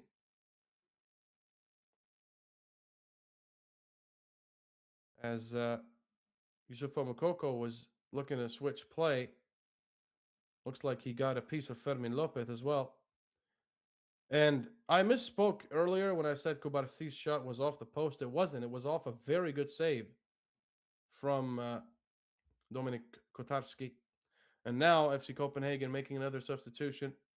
Mohamed El Younousi, who I think has had a decent game, comes off for Oliver Hoya. And now the other half of the duo that actually scored for FC Copenhagen are now both on the bench in Victor Dadason and now Mohamed El Younousi. Ball dropped for Barca. Joan Garcia starts us off here again. Fermin back up on his feet. But do not be surprised if we see a substitution. Marc Casado is still an option, of course, off the bench, as Marc Bernal does really well here to draw in the pressure, drawing the foul, and just disrupt the attempt FC Copenhagen have made at having a flow in the second half. It's been to no avail, really, because Barca have come out looking like a completely different side in the second half, as Araujo tries a long ball over towards Rafinha. Rafinha fighting to get it. And up against Marcos Lopez, the Peruvian got the better of him. Throw in for FC København. FC Copenhagen, of course, based in the Danish capital, and historically has been a very prominent side in domestic football, not so much in European, but have always been a team that's sort of in and out of European competition. Have always been a team that put on, they do put on good displays. They just never seem to have the consistency in results with them. And today, another day to add to that book, as Marc Casado, as I predicted, is going to replace Fermin Lopez. Precautionarily, Fermin is walking off the pitch. Doesn't look to be too hurt, but as a precaution now, given the physical edge to this game, Fermin being taken off now makes sense. Not to say that Casado will be much of an improvement on the physical front, but given the game's result and how Fermin has played, I think it's fair to take him off, especially given the previous knock. And Casado introduced is a very predictable substitution, really, from Hansi Flick. A very sensible one at that as well. So now it is Mark squared in midfield. Marc Casado and Marc Bernal. And then Rafinha at the 10, Marcus Rashford down the left, Lamine Yamal down the right, and Robert Lewandowski up front. The defense, Ronald Araujo, Pau Cubarsí, Alejandro Balde, Jules Koundé, and Joan Garcia between the sticks. As Barca look to build from the back here, Cubarsí going long for Marcus Rashford, but the Englishman unable to keep that in play as he tried to head it but couldn't leap high enough. Ball now with Bjerga Meling on the throw-in for FC Copenhagen.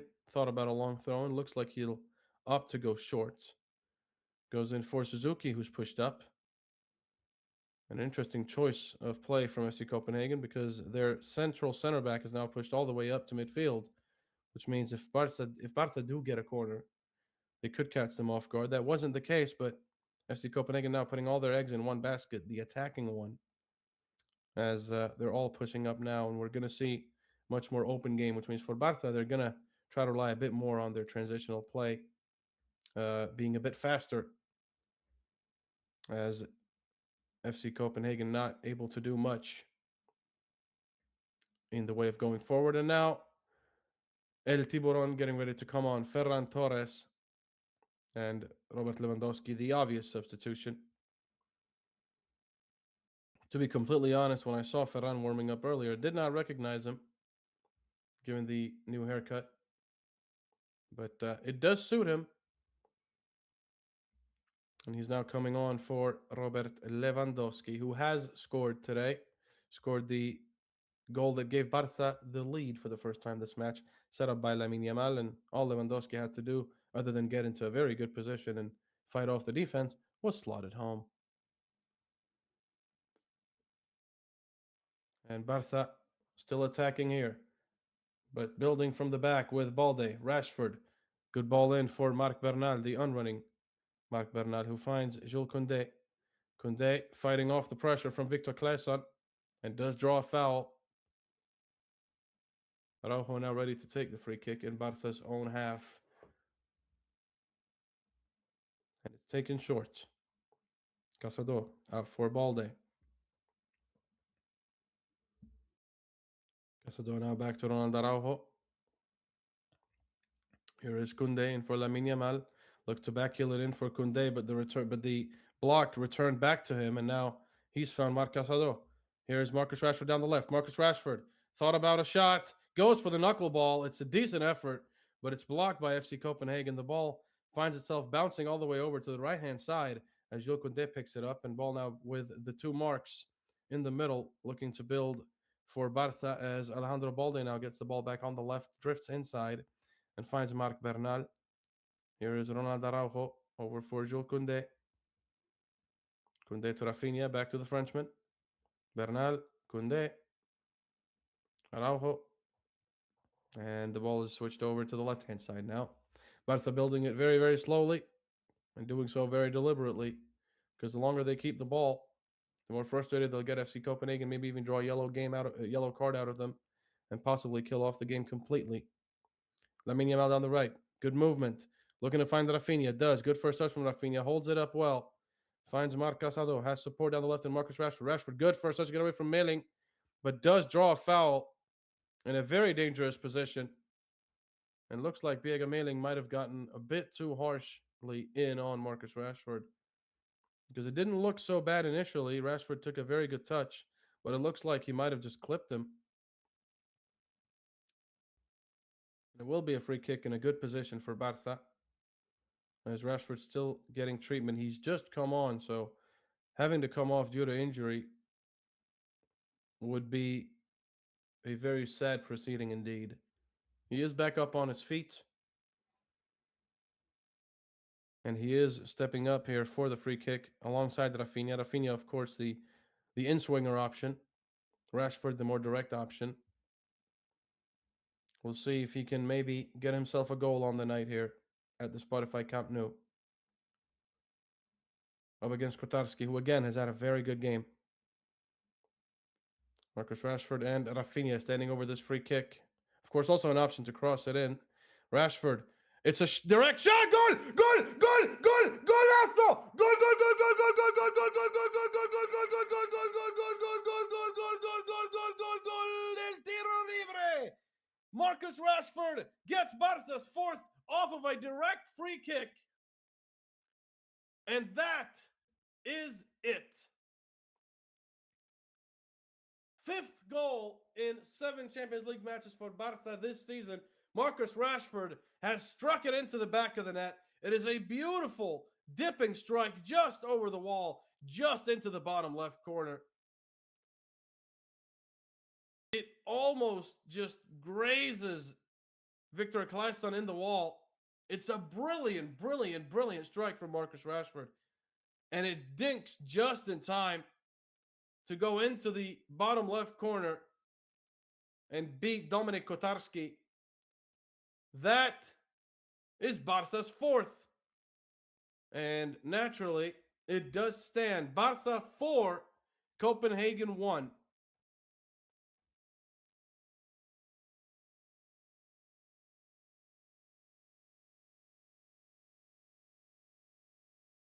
And what a way to introduce yourself to this game, Marcus Rashford. Absolutely brilliant.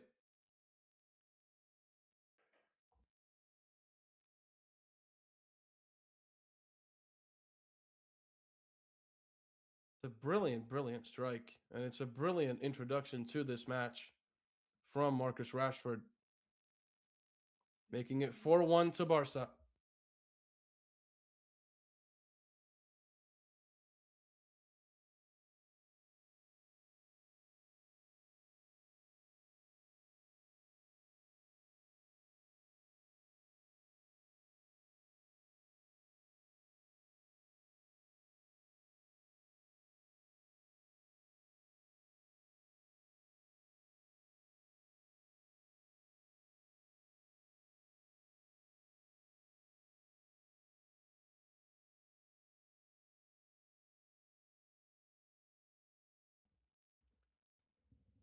For Barca, again, a very, very good result and a very good recovery from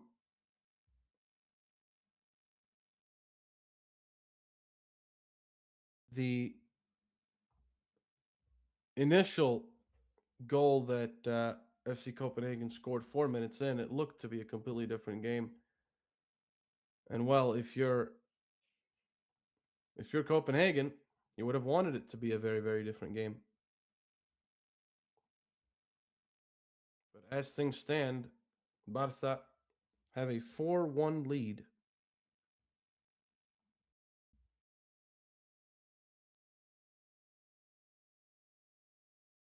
And a very, very convincing one at that.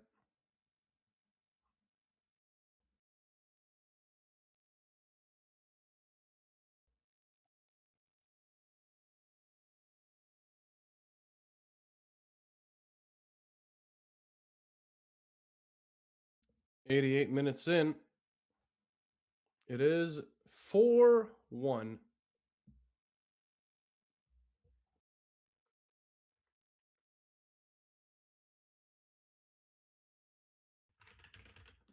And Copenhagen have gotten themselves a goal here.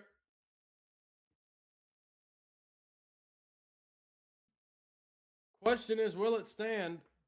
89 minutes in, they've reduced the deficit.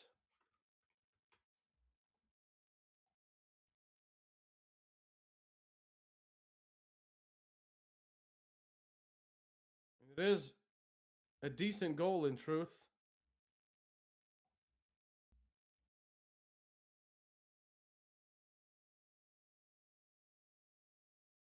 It is a decent goal. And it's a good cross in. It is Gabriel Pereira who ultimately gets the better of the Barca defense. A little bit of calamity in defense. Off the corner here. Barca player falls down. Off the cross, rather. Joan Garcia completely missed it, as did Marc Bernal. Gabriel heads it on to himself and then heads it into the back of the net. He heads it down on the ground. Well, heads it down to the ground and then proceeds to head in the follow-up, almost as if to assist himself. It's a very good piece of play by Gabriel Pereira. Barca would have wanted to do a lot better, but given that there was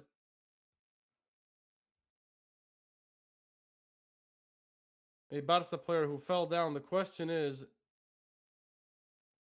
whether it will stand. Looks like it will.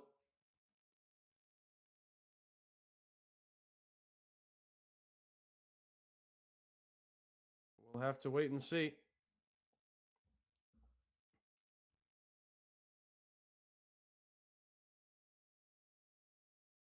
as the VAR check is underway.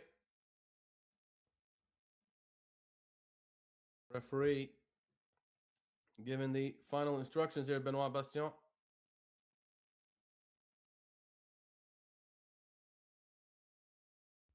Getting the final word in to confirm whether FC Copenhagen have reduced the deficit or whether it still is 4-1 to Barca. A lot of arguing going on here. We'll see. The goal is ruled out. It is ruled out. It is back to 4-1. And with realistically about a minute to go,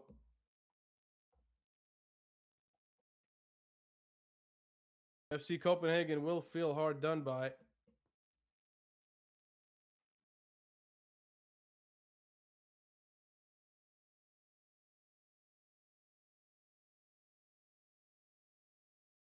And it does look like he's called it off for offside. Jakob Nestrup with some vulgar words for the cameras and for everyone else. FC Copenhagen unlucky there. But Gabriel Pereira, despite all of his valiant efforts, not on the score sheet today for FC Copenhagen. And we're seeing 7 minutes of added time. 7. And we're already through 2 of them. Ball goes long from Joan Garcia. It's dealt with by Gabriel Pereira. Bernal wins it. Finds Ferran Torres. Ferran fighting to keep it. Almost does. Barca do get it back through Casado. Rashford looking to keep it in and does. Casado ultimately forces a throw in Barca's way. And FC Copenhagen getting very, very visibly upset now. Very visibly frustrated. Again, it was good play from Gabi Pereira, but the offside call was made. And honestly, didn't look much like an offside initially on the first glance. At first glance, it didn't look much like an offside. But ultimately, that is what has been decided. And Barca unable to pile on a 5th here. But they are trying to do so. Trying to effectively kill off any part of the game. As Marcus Rashford here goes forward. Looks for Rafinha. Rafinha slips before the ball could get to him.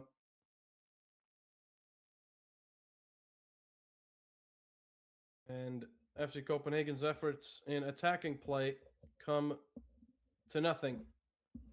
As Ronaldo Araujo did well there. Now finds Jules Koundé down the right-hand side. Less than 4 minutes to go of this match. That is all but confirmed a victory for Barca. And if we're looking elsewhere, Benfica are a minute away from beating Real Madrid 3-2 at the Estádio da Luz. The second goal for Benfica scored by the player I was talking about at halftime, Andreas Skellerup, and Mbappe piling a second on to his first. So if Benfica managed to get a win here, Jose Mourinho will have gotten the better of one of his many former sides in Real Madrid. And Barca driving forward here with Marcus Rashford down the left-hand side. Rashford with a cutback in for Ferran Torres. Good touch to get away from pressure. Torres! His shot is blocked by the defense. Rafinha blocks the attempted play away, and Rafinha's shot goes over the bar. Good effort from Barca, but unable to get a 5th. But they are still pressing for it. Elsewhere, Bodo Glimt are beating Atleti at the Metropolitano. Dortmund are losing 2-0 to Inter.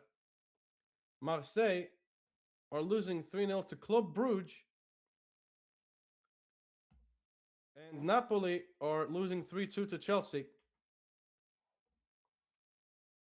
Ajax getting beat by Olympiacos. Again, it's these types of results that you wouldn't otherwise get in the Champions League. And it makes it a lot more interesting. Here come FC Copenhagen down the left-hand side. And stripped off the ball immediately by Rafinha. was Robert there. Araujo couldn't get it away in time. Araujo, that's a bad mistake. And FC Copenhagen had a chance, but now Barca have a chance on the counter. Rafinha looking for Ferran Torres with a ball over the top. It's a bit too much juice on it, and it will instead be falling into the hands of Kotarski.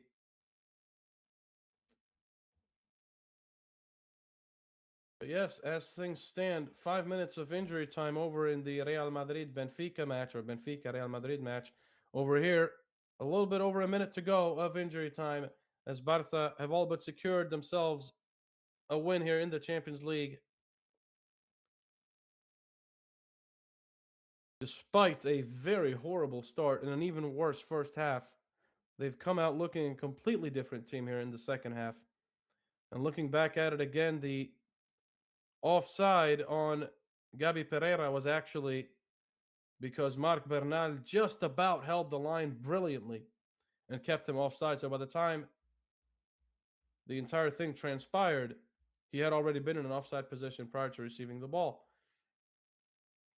Brilliant by Marc Bernal. And Barca here driving forward again. Lamine Yamal, brilliant. Gets away from two. Lamine looking for support down the left. He's found Alejandro Balde, who left it for Marcus Rashford. Rashford with a touch. Rashford with a second. Rashford off the crossbar. My goodness, Marcus Rashford. That is a brilliant attempt from the Englishman. And looks like it might have actually hit someone on the way out as he's walking over towards the corner flag here for what could be the final action of tonight's fixture. It did hit, I think it might have hit Suzuki on the way over towards Kotarski's net, and it did bounce off the crossbar. It will be a corner. Lamine Yamal doing keepy uppies for the final seconds, and that is all she wrote. Barca 4, Copenhagen 1. Goal scored by Victor Dadason in the 4th minute for FC Copenhagen, and then followed up by a rampage in goals. Barca just running riot. Goals by Robert Lewandowski, Lamine Yamal, Rafinha on the penalty, and Marcus Rashford with a direct free kick to top it off brilliantly. In other news, Real Madrid have just gotten a red card. Raul Asensio sent off in the 2nd minute of injury time. And Benfica taking off Vangelis Pavlidis. And well, Raul Asensio, not only a red card, it is actually his 2nd yellow. So reckless behavior on his part. Antonio Silva replacing Andreas Skillerup, and Franco Ivanovic replacing Vangelis Pavlidis for the final minutes of Benfica v Real Madrid. Of course, Real Madrid now playing with 10 men, missing a center back, who also has not been that good today. Well, not today, but Raul Asensio this season just has not been that good. So, Champions League football, huh?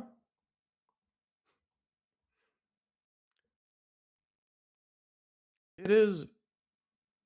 It has been a very interesting string of matches here. Benfica merely moments away, a minute away from sealing a victory against Real Madrid, which would see Real Madrid pushed down to 9th and right outside of the direct to knockout positions, whereas Barca now find themselves 5th. So, as things stand, Barca find themselves through directly without knockout playoffs. Barca are through without playoffs. Real Madrid, if this result stays, will be in the playoffs, 1 spot away. They were higher up before this, and they were not in a position to be in Champions League playoffs for the knockout stages, but they are now if Benfica managed to get this victory. Now, as for Benfica, they will have done this and just left the Champions League, because even with a win here, they are out of the Champions League this season. But what they could say, if this result stays the same, is that at least they took out Real Madrid.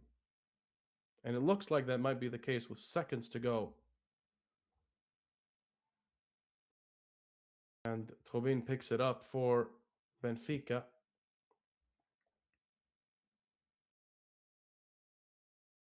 And it looks like we might have just seen the last action of the game.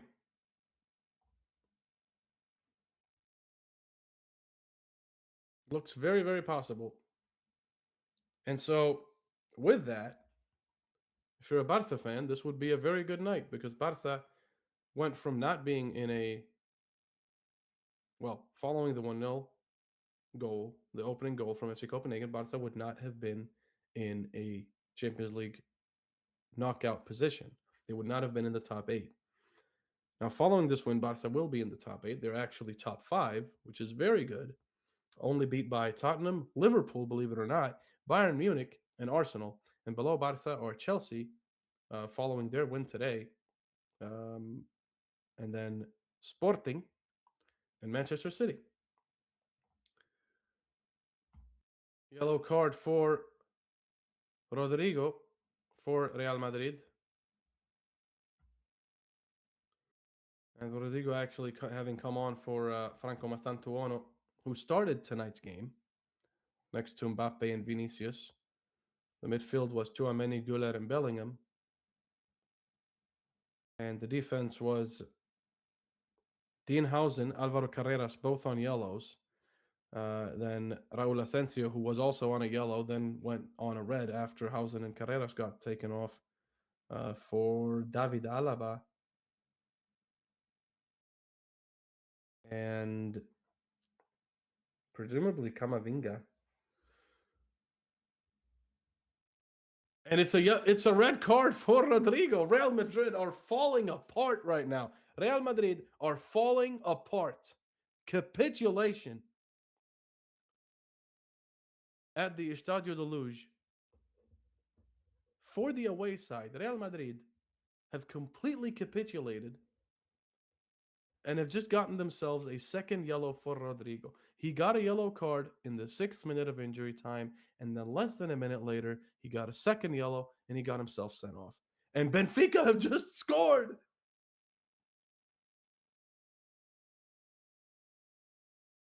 Benfica have just scored.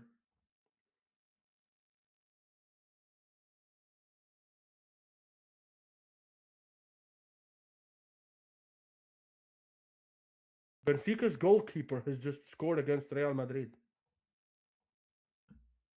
I repeat. I repeat. Benfica's goalkeeper, the man between the sticks, has just scored against Real Madrid in the 8th minute of injury time. Real Madrid have had a complete head loss in injury time. Jose Mourinho is celebrating like no tomorrow. Vinny and Jude Bellingham are complaining and just, oh my goodness. Oh my goodness. Oh my goodness. Anatoly Trubin just scored against Real Madrid. There is not a chance in the world that anyone could have possibly predicted that.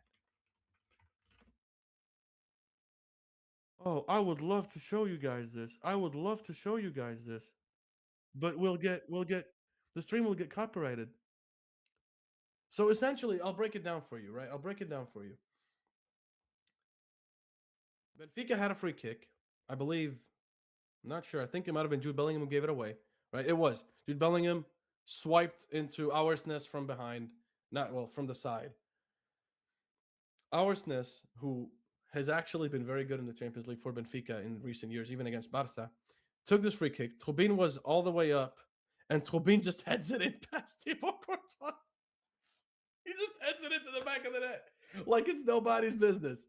And then knee slides in front of Real Madrid, in front of everyone. Jose Mourinho celebrates like there is no tomorrow. Oh my goodness.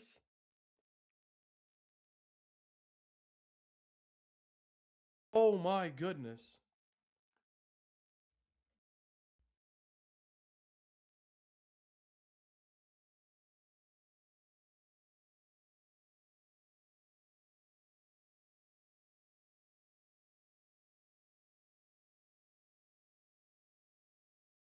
my goodness. Anatoly Trubin, what have you done?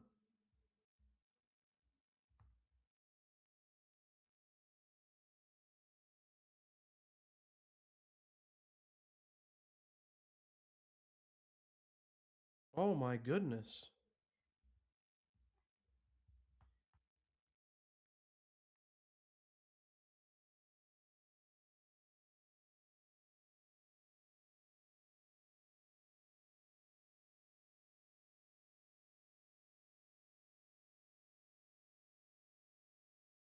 I'm sorry. This is just this is just ridiculous. I don't know what to say. I actually don't know what to say. Benfica, you have been horrible this season.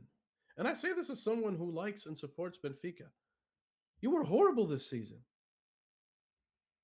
Yes, you're third, but you've been losing games to teams you should not be losing to. They lost to Braga, which is, fair enough, right? But it's just this season, they have just not been that good. Even when they've won, they haven't looked good. They lost to Porto. They drew to Braga in the Liga Portugal.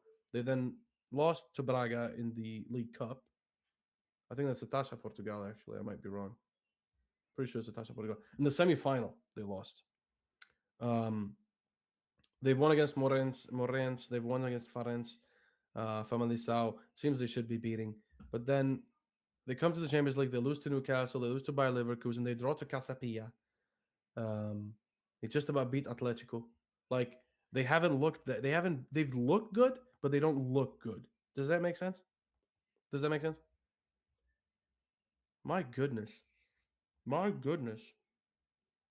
What an absolute head loss.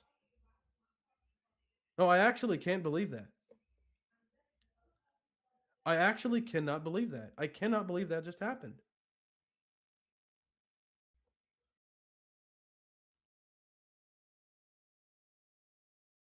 Wow.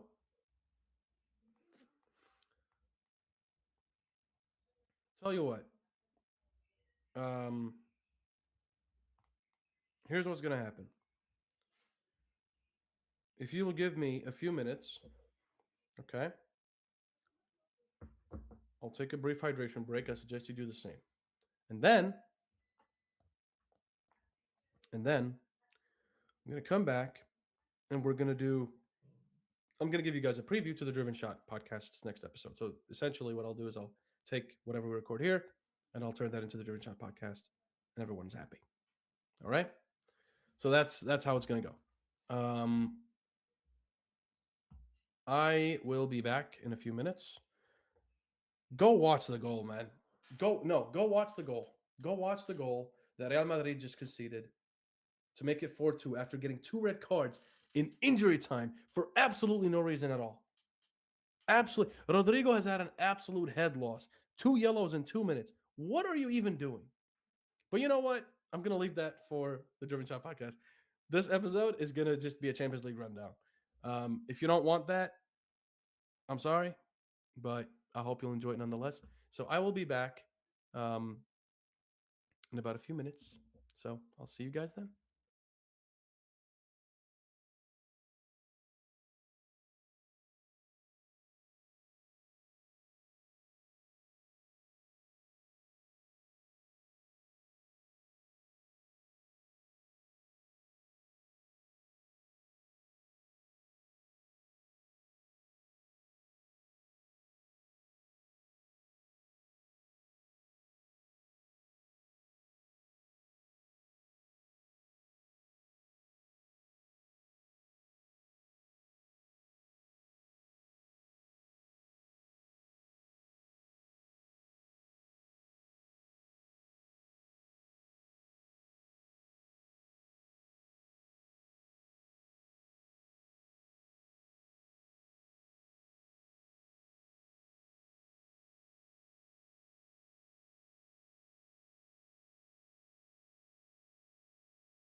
Hello, everybody. Welcome back to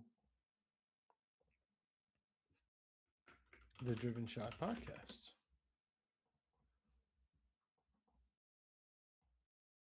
Welcome back. This podcast is in collaboration between Mundo Deportivo and Bloggranogram, and this is essentially the continuation of what we just witnessed. So, my name is Omar Hawash. I am a journalist and CEO of Bloggranogram. We just covered the Barca v FC Copenhagen match on our BG Matchday show on Twitter, YouTube, and soon to be Facebook as well. And Barca, we're going to start with the Barca game, and then we're going to move on to the other games that happened today, of course, between every side in the Champions League so far. So, Barca started off quite poorly. Okay, that's not a secret. Barca conceded in the 4th minute to FC Copenhagen. Victor Dadason was set up by Mohamed El Younousi, struck it home very well, and that was essentially the end of that. That was the opener, and Barca had a very poor first half. FC Copenhagen, to their credit, did incredibly well to contain Barca's attack and threat and nullify it quite often. Barca's midfield was often very lacking in inventiveness. Lamine Yamal was pretty much cornered for the entirety of the first half. Alejandro Balde did not do anywhere near enough in the first half going forward. Was very defensively oriented, and to his credit, Barca didn't concede more goals after the opener, but even then, Barca should have done better in the first half, and in the second half they changed completely. They came out a different side. FC Copenhagen and Barca must have swapped shirts or something, because they literally just went the complete opposite direction. Barca played the way FC Copenhagen did in the first half. FC Copenhagen played the way Barca did in the first half. FC Copenhagen for the second half were incredibly passive. Didn't really do much going forward. Were very defensively oriented. And as for Barca in the second half, they were a completely different team. They were attacking right from the off. They scored right from the off. Matter of fact, Lewandowski scored 3 minutes in. Lamine Yamal got the ball down the right-hand side. Through a very, very brilliant Daniel Olmo through ball to just break the line of defense completely bypass the midfield. Lamine Yamal took one touch, then a second touch that seemed heavy. He did it to drag out the FC Copenhagen goalkeeper, the 25-year-old Croatian Dom Kotarski, who I thought had a very good game, all things considered. Matter of fact, Kotarski actually made 8 saves that game. And Lamine Yamal then just pokes it in for Lewandowski, who slots it home. Second goal, Lamine Yamal gets the ball from Fermin after Alejandro Balde had moved from the left all the way into the middle, combining with pretty much everyone in sight. Ball goes from Fermin to Lamine. Lamine has to shuffle over to get it, takes the ball, takes a touch, shoots it. It hits, I believe, Gabriel Pereira, the FC Copenhagen captain, and deflects into the back of the net, pretty much loops over everyone after that deflection and goes into the back of the net. Barca then get a penalty. Lewandowski is, I think it was a bit unlucky on Suzuki's part, because I honestly think that Yunosuke Suzuki, I thought had a pretty good game. FC Copenhagen is number 20. He's their central center back. I thought he played very well that game. But Lewandowski is taking he's shooting the ball. Suzuki is right behind him. He ends up hitting Suzuki, and then the official decision the official assessment seems to be that he was obstructing Lewandowski, and thus a penalty was given. Rafinha slots it into the bottom corner, just out of reach for Kotarski, who guessed the right way. And if it wasn't for the power on the penalty, he would have gotten it because he guessed right. He just got a bit unlucky. Rafinha, to his credit, good penalty, solid, scored a goal. The entire front line had scored. Barca make a round of substitutions. Marcus Rashford comes on. A couple of minutes into that, he gets downed seems to have maybe, at least there were a bit of concerns over an injury. Nothing there. A few minutes later, he then gets fouled, gets a free kick, direct free kick, golazo. So that was how that game went. I think Barca have some positives to take from this game. I think Barca did well. And so, all things considered, I think Barca did well, but you cannot afford to start a game the way they did against teams that are more ruthless in attack. FC Copenhagen introduced players like Yusuf Mokoko, Victor Claesson, who Claesson for me has always been one of those players that has that something. He has that sort of X factor about him, and he's quite versatile as well in where he can play. I've always found him to be pretty dynamic as well as a player. He's not stiff in his movement either.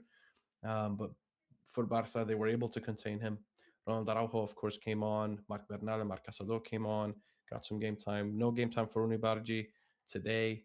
But Rashford was introduced. Ferran Torres was introduced. And I thought all the players that came in had a pretty decent cameo. I don't think that Araujo had too much to do. I thought he did decent, but again, you know, he played. What did he play? 18 minutes plus injury time. So I think in that position, it's more sort of, if we don't see you, you probably are doing decent, right? That's sort of the whole thing about being a defender, is if you're not in the line of sight, you've probably done a good enough job. And I think that's the case for Ronald Araujo today. Um, Now, as for the other games, right? This is where it gets interesting because, as I mentioned on BG Match Day, every single team today played. We had, I want to say 18 games today, right?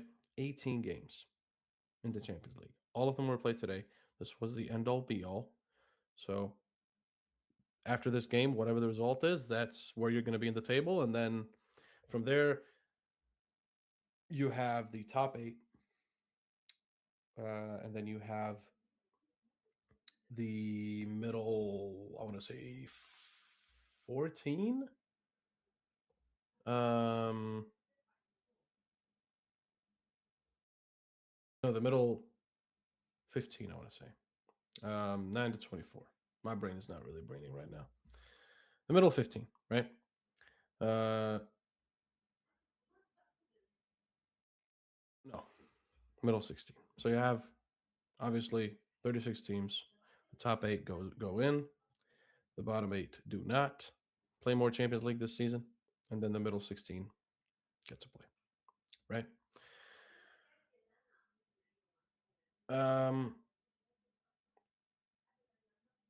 Also, it's the bottom 12. Anyway, Barca found themselves in a very bad position when Copenhagen scored the opener, and had the result stayed 1-0, Barca would actually be in a playoff spot, not in a knockout phase spot. So this way now, Barca are through, right? So now Barca will have to face it's either Barca or Chelsea, and then they get seeded against one of the other teams. Now, the interesting part is Real Madrid were actually in the top eight before their game tonight against Benfica. Benfica were, regardless of which, it seemed like they weren't going to qualify. Now, because they won tonight against Real Madrid, they actually, that extra goal that they scored, right? Because they were 3-2 up, or I want to say 3-2 up, right? They were 3-2 up. Now, this is again the beauty of the Champions League. They're 3-2 up against Real Madrid. It's injury time.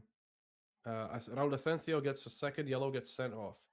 Rodrigo gets a yellow card in the 90th plus in the 96th minute, essentially, right? He gets a yellow. And then in the 97th, he gets a red card, right?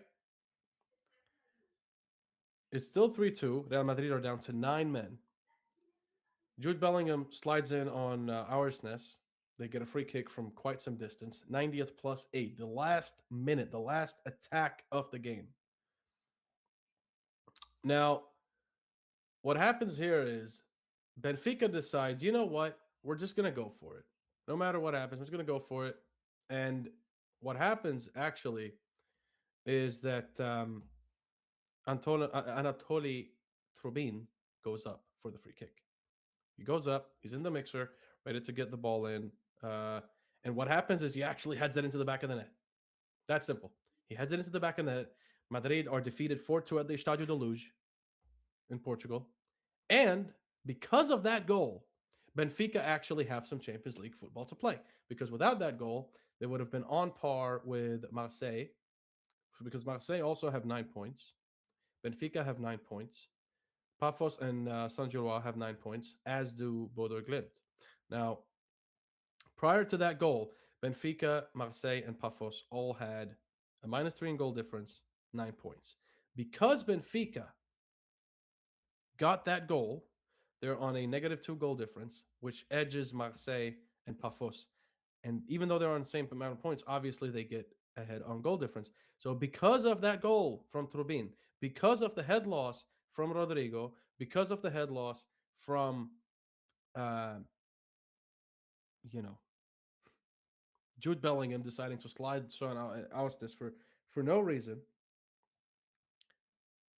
Benfica are through in the Champions League. And now Real Madrid have to play against either Benfica or Bodo Glimt. Now, that might not sound bad when you think about Bodo Glimt, but Bodo Glimt beat Manchester City and now, tonight, beat Atleti at the Metropolitano. Bodo Glimt beat Manchester City at home, right? And then they faced Atleti at the Metropolitano and they beat them 2-1 with 35% possession. Atleti had 27 shots that game. Bodo Glimt had 11. And they made it happen. So now Real Madrid have to face either Bodo Glimt, who have been in ridiculous form in the Champions League, or Benfica, who just beat them 4-2, with their goalkeeper dunking on their head top. I just need you to understand that. I need you to understand that. Real Madrid not only had a huge head loss towards the end of the game for no reason at all, but conceded a goal to a Benfica goalkeeper. And mind you, Benfica, the results flatter them. Okay. They haven't been playing great football this season. They just haven't. That's a fact. Um, Vangelis Pavlidis has not been amazing this season, right? But he scored against Real Madrid today. Andreas Skellerup got a brace against Real Madrid today. And then Trubin, of all people, scores a goal. And that goal sends Benfica through to the Champions League where they might face Real Madrid. So it's going to be Real Madrid and Inter. One of those face one of Bodo Glimt or Benfica. So either we get a replay of Real Madrid and Benfica, or we get Real Madrid and Bodo Glimt. And given the form Real Madrid are in, I don't care if you're going to look at the results and say, oh, but they beat this and they beat this after Alvaro Arbeloa came on. At the Estadio de Luz, for it against a team that most likely at the point that they were playing at would not be playing Champions League football, there is no excuse for you to do what Real Madrid did. There's just no excuse. And Real Madrid, before this game, if I remember correctly, were already in the top 8. But now they're not, and now they're in the playoffs, and they could face Benfica again, and they could face Bodo Glimt. Now, just to give you a little bit of like a rundown of some of the other games I found interesting result-wise, at least. Now, no surprise, Bayern Munich beat Saint Gilloise. That makes sense, right? That makes sense. That was actually, I'm looking at the wrong place. That was in the previous round. Bayern Munich today played against PSV Eindhoven, who are leading the Eredivisie, and Harry Kane scored the winner in the 84th minute. Tough game against PSV Eindhoven, and Bayern have been doing well this season. Liverpool beat Karabakh 6-0, and Karabakh is actually one of the teams that Barca could face. Which is going to be really interesting. So for Barca, it is, I believe, I want to say it's Newcastle. It is It is Newcastle. It is Karagag. I'm sorry if I'm mispronouncing that. Um, Paris Saint-Germain and Monaco. So those are the options for Barca. Paris Saint-Germain finished 11th in the table, and they actually drew today against Newcastle. 1-1 at the Parc des Princes. Joe Willock actually scored in the equalizer. That one sent Paris Saint-Germain to, well, had them in 11th. And they would have, if they lost that game, they would have been in 12th. But, or 13th. Probably, well, them, Newcastle, Juve are on, would have been on equal points if Juve's draw still stood. But that's all hypotheticals. The defense is so untrustworthy, you say. Labib9989. Bar says, I don't disagree. I don't disagree. I think for me, it's one of those where I kind of feel bad for Gerard Martin, which I know is not something people generally do. I think Gerard Martin gets a lot of slack. Um, I think for me, it's one of those situations where the kid is trying, and I think for me, I think he's doing well. I genuinely think he's doing well, but equally, would you want him to be your starting defender if you're talking Champions League knockout? You're talking quarterfinal, semifinal. Would you want someone like him to be at the back? Um, for me personally, what I would like to see, and I know this is going to be a hot take a little bit, right? I would like to see Kubarsi and Kunde in the heart of defense.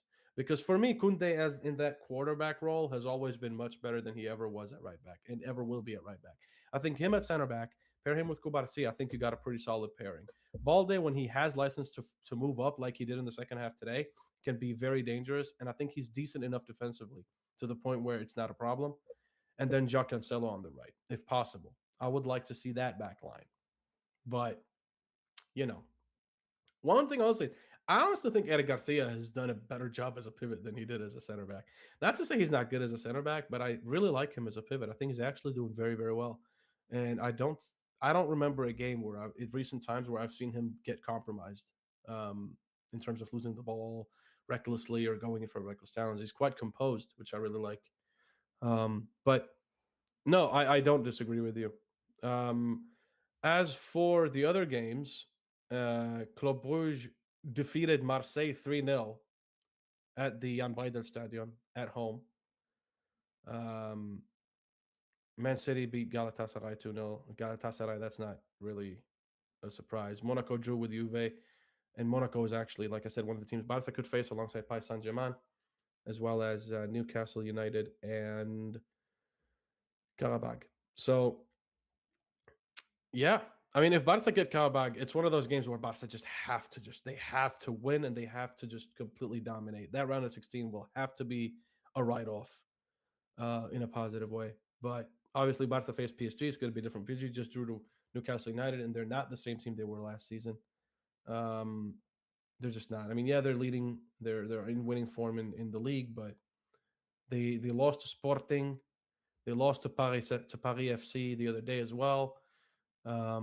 It's just not the same Paris Saint-Germain that we saw last season. So even that might not be too big of a stretch to assume Barca would win.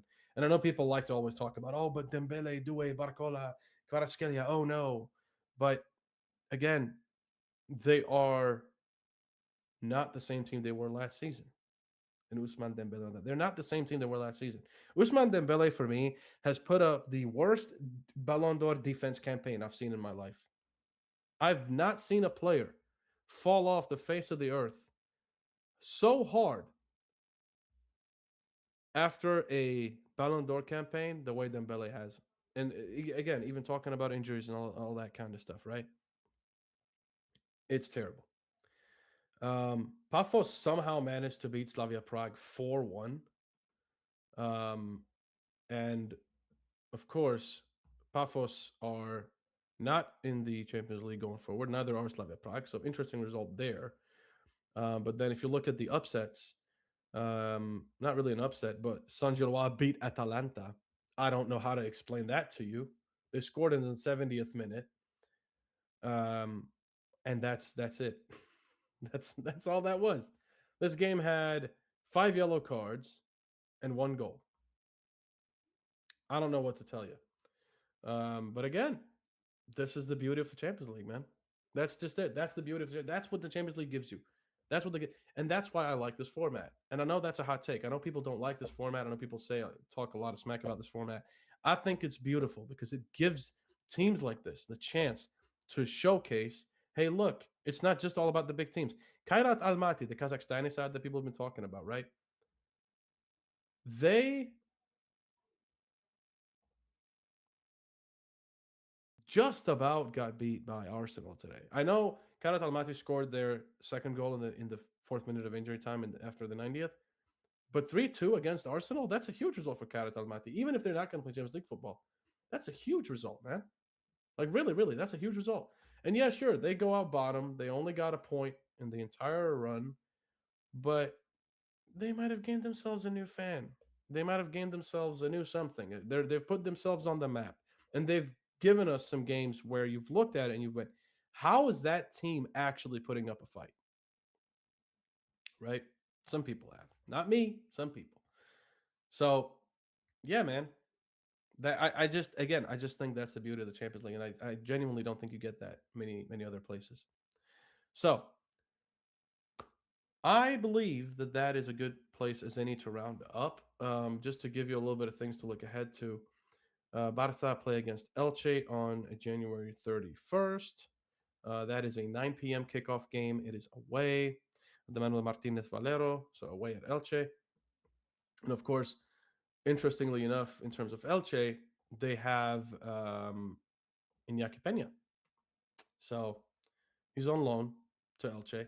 Barca also loaned out Marc-Andre Ter Stegen to Girona, and Barca play Girona on February 15th. So provided that he stays fit, Barca might just face Marc-Andre Ter Stegen on February 15th and face Iñaki Peña on January 31st. So those are going to be interesting games. And Barca have Copa del Rey against Albacete, who beat Real Madrid 3-2.